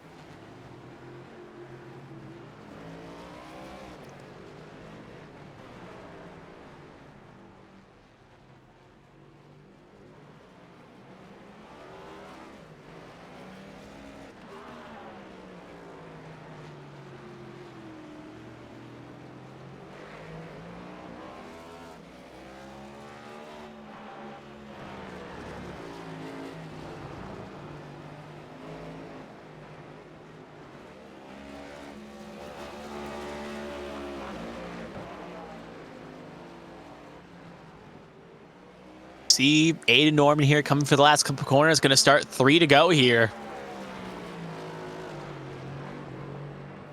Again, his own worst enemy right now is going to be himself. Doesn't have to push that hard. Just bring the car home in one piece.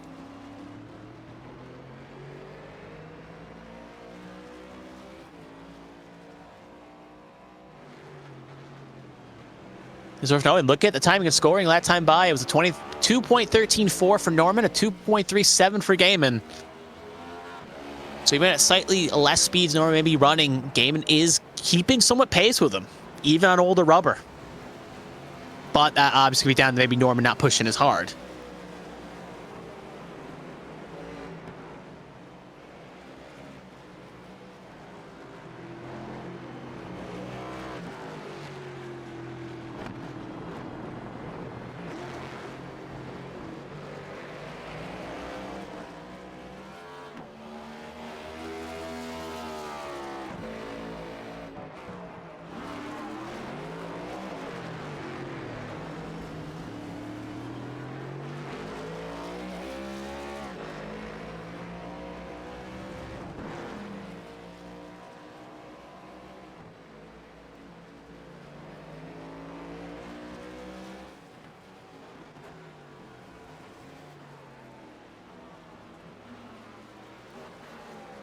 Kind of keep an eye for the rest of the field here. Most drivers are kind of just riding their own race here, holding station. The close battle we did have was a battle between Purnell and Wright, but with a bit of a lock of Purnell, that gap's grown. And it's really just a big fight here.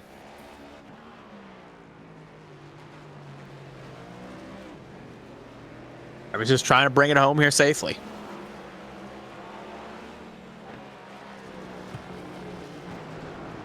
Closest battle as we get ready to see 2 to go for Aiden Norman. Austin Purnell's in this battle with David Wright. This is still the battle for 13th. It's been going on most of this race, but it's down to 2 cars now with two pit stops out of the way for most of the field. And that's like a bit of like the last ring. It's been whittled down and whittled down until eventually 2 drivers are here left, deciding who's going to be the better one.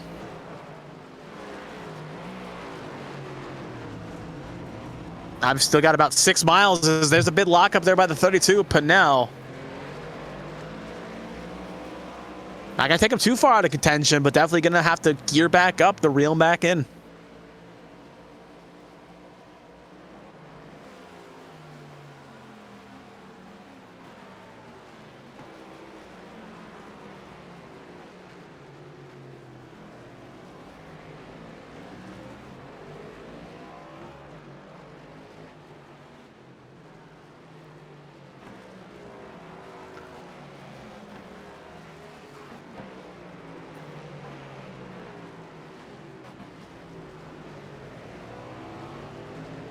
I thought Kevin Veemster had a slight off track there, but it looks like it was just, again, kind of going updating. So he's holding down 12th position, clear of this battle here, but we'll cut back to Aiden Norman here as he cuts up the hill section here. Hasn't put a foot wrong all night, really. Took the lead early on and hasn't looked back.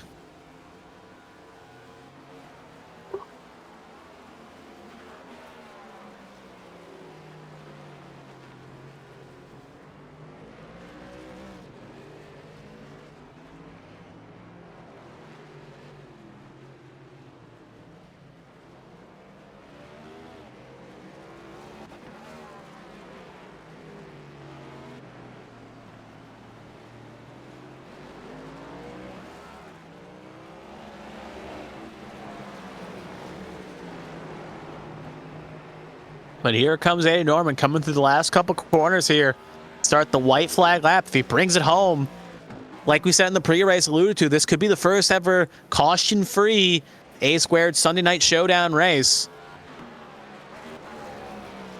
If he successfully gets through this last corner, it will successfully be that job done. White flag in the air as Aiden Norman sets sail one more time around this 3-mile track. Joshua Gaiman trying whatever he can to try to reel him in, but 7.4 seconds, he's going to need a miracle to get caught up to that 62 machine.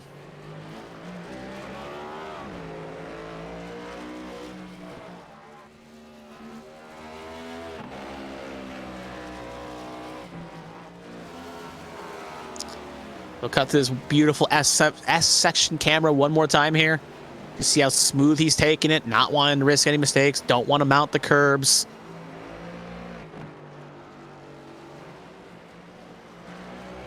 See these stats from Domeson, North Carolina, Season 5 ARCS TNT champion.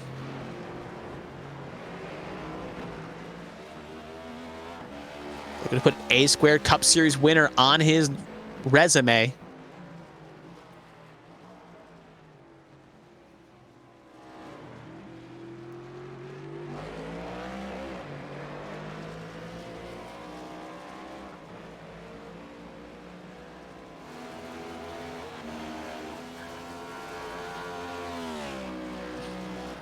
Seeing a bit of joking in the voice chat as he's hitting the last sector here. Well, for F1, not the last sector for this track.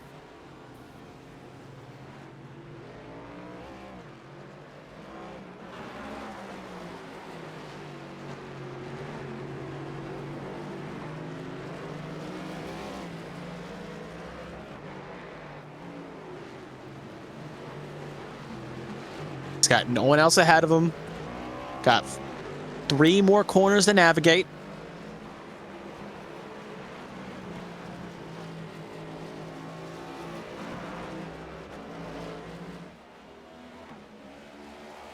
As he comes off the last couple corners, Aiden Norman hasn't put a foot wrong in that number 62 machine. As he hits the last corner, he is going to win here at Circuit of the Americas. Aiden Norman, your winner here tonight in the A-Squared Cup Series. He brings it home P1. Joshua Gaiman gonna come home resounding second. That strategy worked out for him quite nice in that 61. Now we're gonna have to wait a second, waiting for the battle of the third. Tommy Reynolds has a 4-second lead on Daniel Michelle. And it looks like Tommy Reynolds, we'll see here, not going to get his third win here tonight, but at least get the final step of the podium at number 7, and he will take home third. Daniel Michelle, current Rookie of the Year, in leading the points, will bring it home in 4th. As we're going to wait for the rest of the pack here, again, being such a big circuit, A lot of drivers spaced out here. Toby Estes with Jack Mulkey in the distance. 47 going to kind of cut him off here. 47's just trying to bring it home. That's Stefan Oberstadt. I don't think a name we've mentioned much here. He'll bring it home in 20th if he locks up the last corner, but it's going to be Toby Estes bring it home in 5th, and Jack Mulkey in the distance bring it home in 6th. Feather Place crosses the line in 7th. Jeremy Braille coming off the last corner here is going to bring it home in 8th.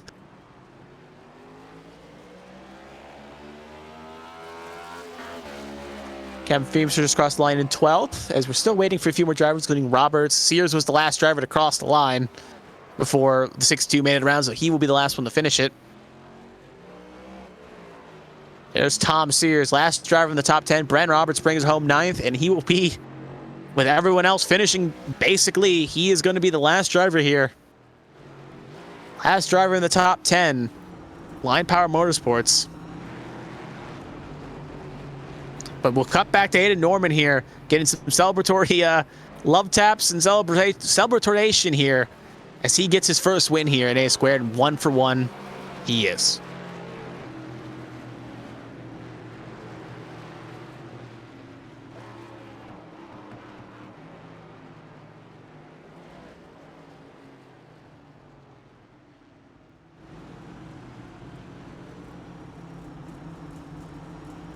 Tom Scares just crossed the line. So, yeah, great finish, great race here today. Had its good battles between.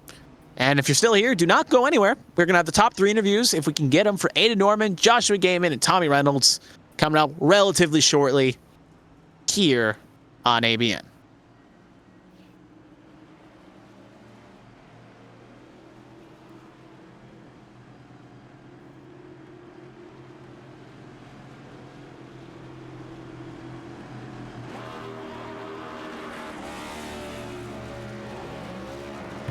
While we watch them, we will talk to Josh Gaiman. Second place finisher's already made it back to pit lane.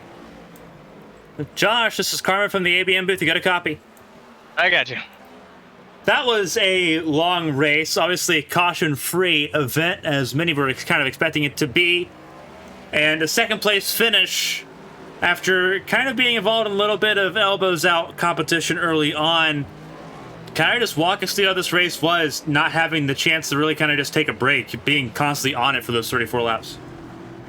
It was pretty nice in my opinion. Not having the breaks, it really let the people that wanted to save for the first half of the race shine towards the end. And for the first stage, I pretty much just right behind everybody and kept my tires on the car, and I pit early just because I knew I was inside the fuel window to make one more pit stop, so I just said, screw it, why not?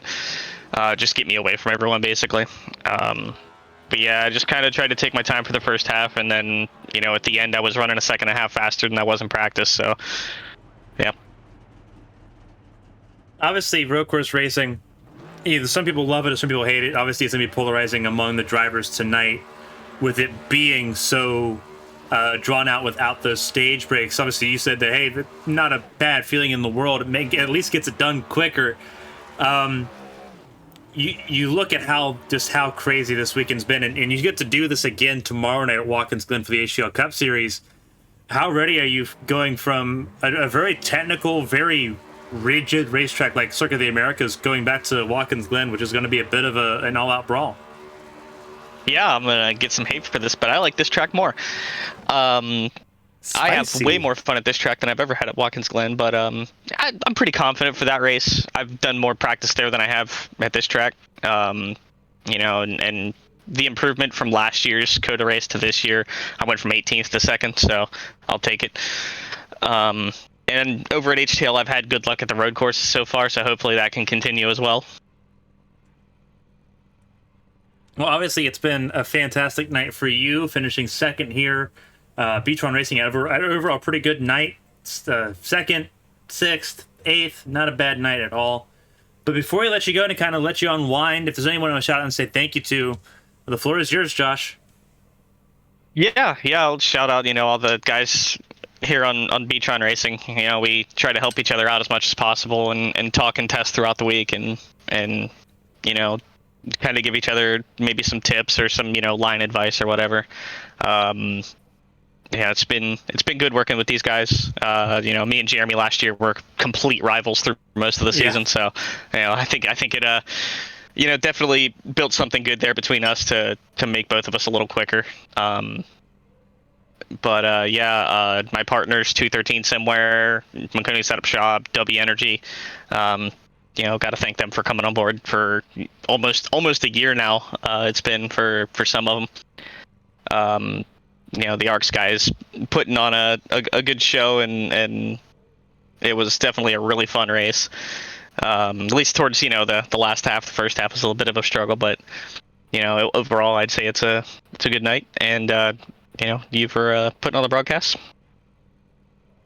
Well, Joshua, obviously 34 laps, and obviously the laps for the heat race. Obviously, a lot of racing here tonight. So go and relax and enjoy the podium, and we'll be seeing you tomorrow night in New York. Thank you. That was Josh Gaiman, our second place finisher here tonight. We'll start bottom to top. We'll go Tommy Reynolds first, third place finisher for Bandit Racing, having that team get ready to celebrate. Going to be a lot of fun for them tonight. Tommy, this is Carmen from the ABM booth. You got a copy? I gotcha. Well, that was a good night of racing, I think. A good night of road course racing. Obviously, your first race win last year came at Sonoma. Obviously, you won at Phoenix. Really close to potentially getting another race win. You were battling there with your teammate, Aiden Norman. Kind of just walk through kind of what went wrong there. Obviously, it looks like there was a little bit of contact between you and Daniel Michel on a couple of occasions, but kind of just walk through your race and how things sort of shifted. He was able to keep it within the bounds better than I was. I got a couple off tracks, so there wasn't much I could do. Or not off tracks, but time penalties that I had to give up some time. So that didn't help. But the last pit stop, I took tires. He didn't. That was one of the main contributors. He was faster than me almost the whole night, though. I don't know what Daniel Michel was doing. The whole night we had some kind of issue. So, I mean, it's been I don't know how many races and still hasn't learned to drive, but it's whatever. He sent it down the inside a couple times, and I was kind of just thinking, like, what are you doing? So, I mean, I don't really know, but yeah, it's whatever. We'll move on to the next week, so we'll see. Obviously, it's races like this where you're kind of happy that you've already got that race win, and we're going back into short ovals. Obviously, we know how proficient you are. Short ovals, road course racing, sort of right up your alley here, and obviously you worked well kind of going 1-on-4 at Daytona. Looking away from tonight and going towards races like Richmond next week, how are you feeling knowing that we've had 6 different winners so far this season? You may need to rely on getting more wins to really lock yourself up as a championship contender. Well, I feel if it wasn't for Aiden coming in as part-time, I feel like we would have had the same winner again. So he's not really going to count as a part-time, so I'm not super worried yet, but we'll see. Multiple race wins didn't necessarily need to happen last year, but it's a major there's a lot more competitive drivers this season, so we'll see. But I feel like we can go out in Richmond and potentially be up front again, so we'll see. Well, it's going to be interesting seeing how you handle. Obviously, we know how proficient you are in the short courses, and there's 3 of them coming up: your Richmond, Bristol Dirt, and then Martinsville. The next 3 races. Obviously, a lot of celebrating about to happen for Bandit Racing. First and third tonight. First time they've had multiple cars on the podium in this fashion. Obviously, we'll talk to Aiden here in a second, but before we let you go and let you kind of rejoin the team and celebrate, if there's anyone I want to shout out and say thank you to, Tommy, the floor is yours. You've been on a winning streak so far this year. And another podium to add to it. Nobody thanked tonight, but I'm just glad we were able to secure another podium. Well, Tommy, again, congratulations, 3rd place. Fantastic effort here tonight, and hopefully we'll be hearing a lot more from you these next 3 weeks. I hope so, too. Thank you. That was Tommy Reynolds, 3rd place finisher for Bandit Racing. Driver of many accolades. 2021 Arrowhead 500 race winner. And race winner already this season, won at Phoenix in the Ace Cup Series back a few weeks ago. But now it's time to interview the man of the hour. We talked to him in Saturday Night Showdown at Sonoma when he beat Josh Gaiman. And it's Aiden Norman over Josh Gaiman again here on another road course, but this time in the A-Square Cup Series. Aiden, this is Carmen from the ABN booth. You got a copy? Yes, I do. What a race. Phenomenal effort here tonight. Your first race, I believe, in A-Square competition, and it's a race win at Circuit of the Americas. Obviously a part-time effort tonight, but still got to feel good knowing that you put up a 7-second lead by the end of that race. Can I just walk through your race tonight? Everyone kind of was like, oh, we'll talk about Daniel Michel. We'll talk about Josh Gaiman. We'll talk about Tommy Reynolds. And you came in and you outdrove him tonight. Can I just walk through that? I mean, yeah, that was obviously the dream from the start, but I wasn't really sure that that's what was going to happen because I'm not sure if you were able to watch the Xfinity race or anyone else watching was able to, but in the Xfinity race here, or the Ignition race, I should say, sorry, but Michelle and Zach Millett were both way faster in the field. Like me and Noah Belville were about 10 seconds behind by the end of the race there, so I came into tonight thinking I'd probably have a shot at third at best, but as it turns out, I'm a lot better in this car than I thought I was. It just kind of hooked up for me. I was really confident in it. I just felt like I could push it into the corners, and obviously through the pit stops, I was just playing it safe, taking tires, taking fuel, and maybe could have ended up with a bigger gap to Gaiman by the end, but I felt no need to risk it. I mean, just figured I'd keep on pushing. Obviously, and we can kind of talk about it here. Well, a couple questions kind of following up, because you're part-time in this series, you're full-time in Saturday nights for the Truck Series. But you've mentioned privately and off camera that this car just isn't a car that you're really fond of. And this car, it's a car that's constantly getting adjusted. It was recently adjusted a couple weeks ago with a new set of tire data to kind of help improve this vehicle. Kind of walking into tonight, what were you expecting, and was it better or worse than you were anticipating going into the night? It was way better than what I was expecting, to be honest. I've always really struggled in this car historically, like doing just 1v1s or one-off races here and there, but the past few weeks, knowing that I was going to be coming in Dakota running part-time for Bandit Racing, I mean, I wanted to get as many points as I could for my team, so I started practicing, and I didn't actually just run laps here. I was running laps at pretty much any road course you can get your hands on, so it kind of helped me figure out what to do in certain situations and how to handle every sort of corner, and I ended up figuring out a nice little setup, and sure enough, here we are. Obviously, part-time here, but full-time in S&S, and obviously you're racing in the Ignition Series, as you mentioned there a couple minutes ago. But it's always nice having a race win. You've now won, obviously, we talk about your champion in TNT. Obviously, you're in Ignition, you're in S&S, and now you've won at the highest level of ARCS stock car competition here on Sunday evenings. Now, you're kind of checking off the list as far as, like, your part-time here, whether or not you go full-time or not is a completely different question for a different date. But now that you've started checking off race wins and all these different series, what comes next for you as you're focusing on championships on Friday and Thursday through Saturday? I'm not really sure yet, to be honest. It's definitely, I mean, Friday's geared more towards beginners. It's more of a fun series for me to run. I don't take that one as seriously, although I'm still going to fight for race wins, obviously. But, if I don't win, I'm not going to be mad about it or anything. But Saturdays and Thursdays, obviously, I'm still hungry for another championship on Thursdays. TNT, it's probably my favorite series in ARCS. And Saturdays, I was in the Final Four last season, but I didn't quite grasp onto the trophy at the end of the season. So hopefully I make that up this season. Well, obviously, it's a phenomenal effort for you tonight. First race in A-Square competition, and you get the race win here at Circuit of the Americas. Before we let you go, and let you celebrate with your team who scored their first double podium here this evening in the series. If there's anyone to shout out and say thank you to, Aiden, the floor is yours. So a phenomenal weekend of racing, seeing you last night and then tonight. But if there's anyone who wants to shout out and say thank you to, the floor is yours, Aiden. Congratulations on your first race win in the series. Yeah, thank you. I mean, obviously, shout out to y'all, Carmen, Kevin, for broadcasting, ABN. Just y'all do an excellent job week in, week out, and y'all do a lot for ARCS. So just know you're appreciated. Shout out to my team, Bandit Racing. Again, me and Tommy Reynolds, we definitely had a lot of discussions about this race coming up, about strategies, about which corner to take, which way, which gear. I mean, he helped me out a lot. It's just, team effort tonight. So I didn't get this win by myself. Well, Aiden, obviously, big night. We watched you celebrate, and we watched the team celebrate with you on that cooldown lap.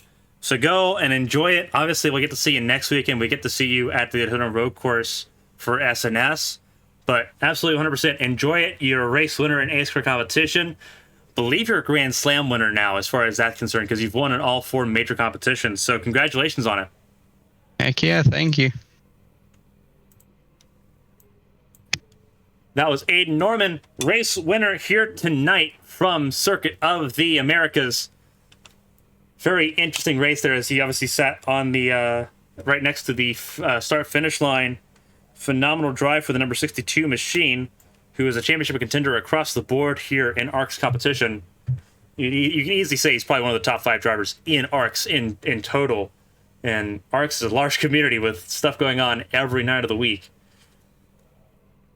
But here's what the full race results looked like. Aiden Norman with the race win.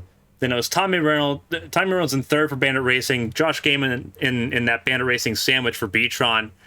Daniel Michel, we heard the run-in. We heard what Tommy Reynolds had to say about Daniel Michel after the race there. Michel finished 4th. Toby Astis finished 5th. Like, overall, just phenomenal weekend for Bandit Racing as a whole. Jack Mulkey finished 6th. Brandon Fetterplace will finish 7th, the highest for Line Pound Motorsport once again. Jeremy Breo, 8th place, the defending champion, another top 10 after winning at Daytona, just kind of keeping the point streak going here. Bren Roberts finished 9th for Sunday Money Racing, and Tom Sears recovered to a top 10 finish, last car on the lead lap. Donald Ray, Kevin Feemster, David Wright, Austin Purnell, Bradley Wright round out the top 15. Then you have Dustin Painter, Ryan Pinnell, and Seth Wansing, who had a technical issue, dropped down to 18th position here in tonight's event. Cody Riggs, Steven Oberstadt in the top 20. Matthew Leiter, 21st, retiring 9 laps from the finish. James Kerr retiring about the halfway point. Then Brian Rupert and Josh Garrison rounding out those that took the green flag this evening. But that's going to do it for us here at Circuit of the Americas. It's been a very wild time. Obviously, for Aiden Norman, it's a race win. Tomorrow night, 8 p.m., myself, Christina Ryan, will be in New York at Seneca Lake, Watkins Glen International. It's going to be a lot of fun seeing the race at Watkins Glen tomorrow night. There'll be 7 cars being bumped from the grid in tomorrow night's event. So keep an eye on that. Qualifying begins 8:15 p.m. Eastern. We go live for pre-race 8 p.m. Eastern tomorrow night here on ABN. But on behalf of everyone here for ARCS, for Darkside Mustangs, for Midwest Barbecue, and for everyone here on behalf of ABN, and my co-commentator Kevin Young, I'm Carmen Hardy. Until next time, stay safe, stay healthy, have some fun getting into the next week ahead. We'll see you at Watkins Glen.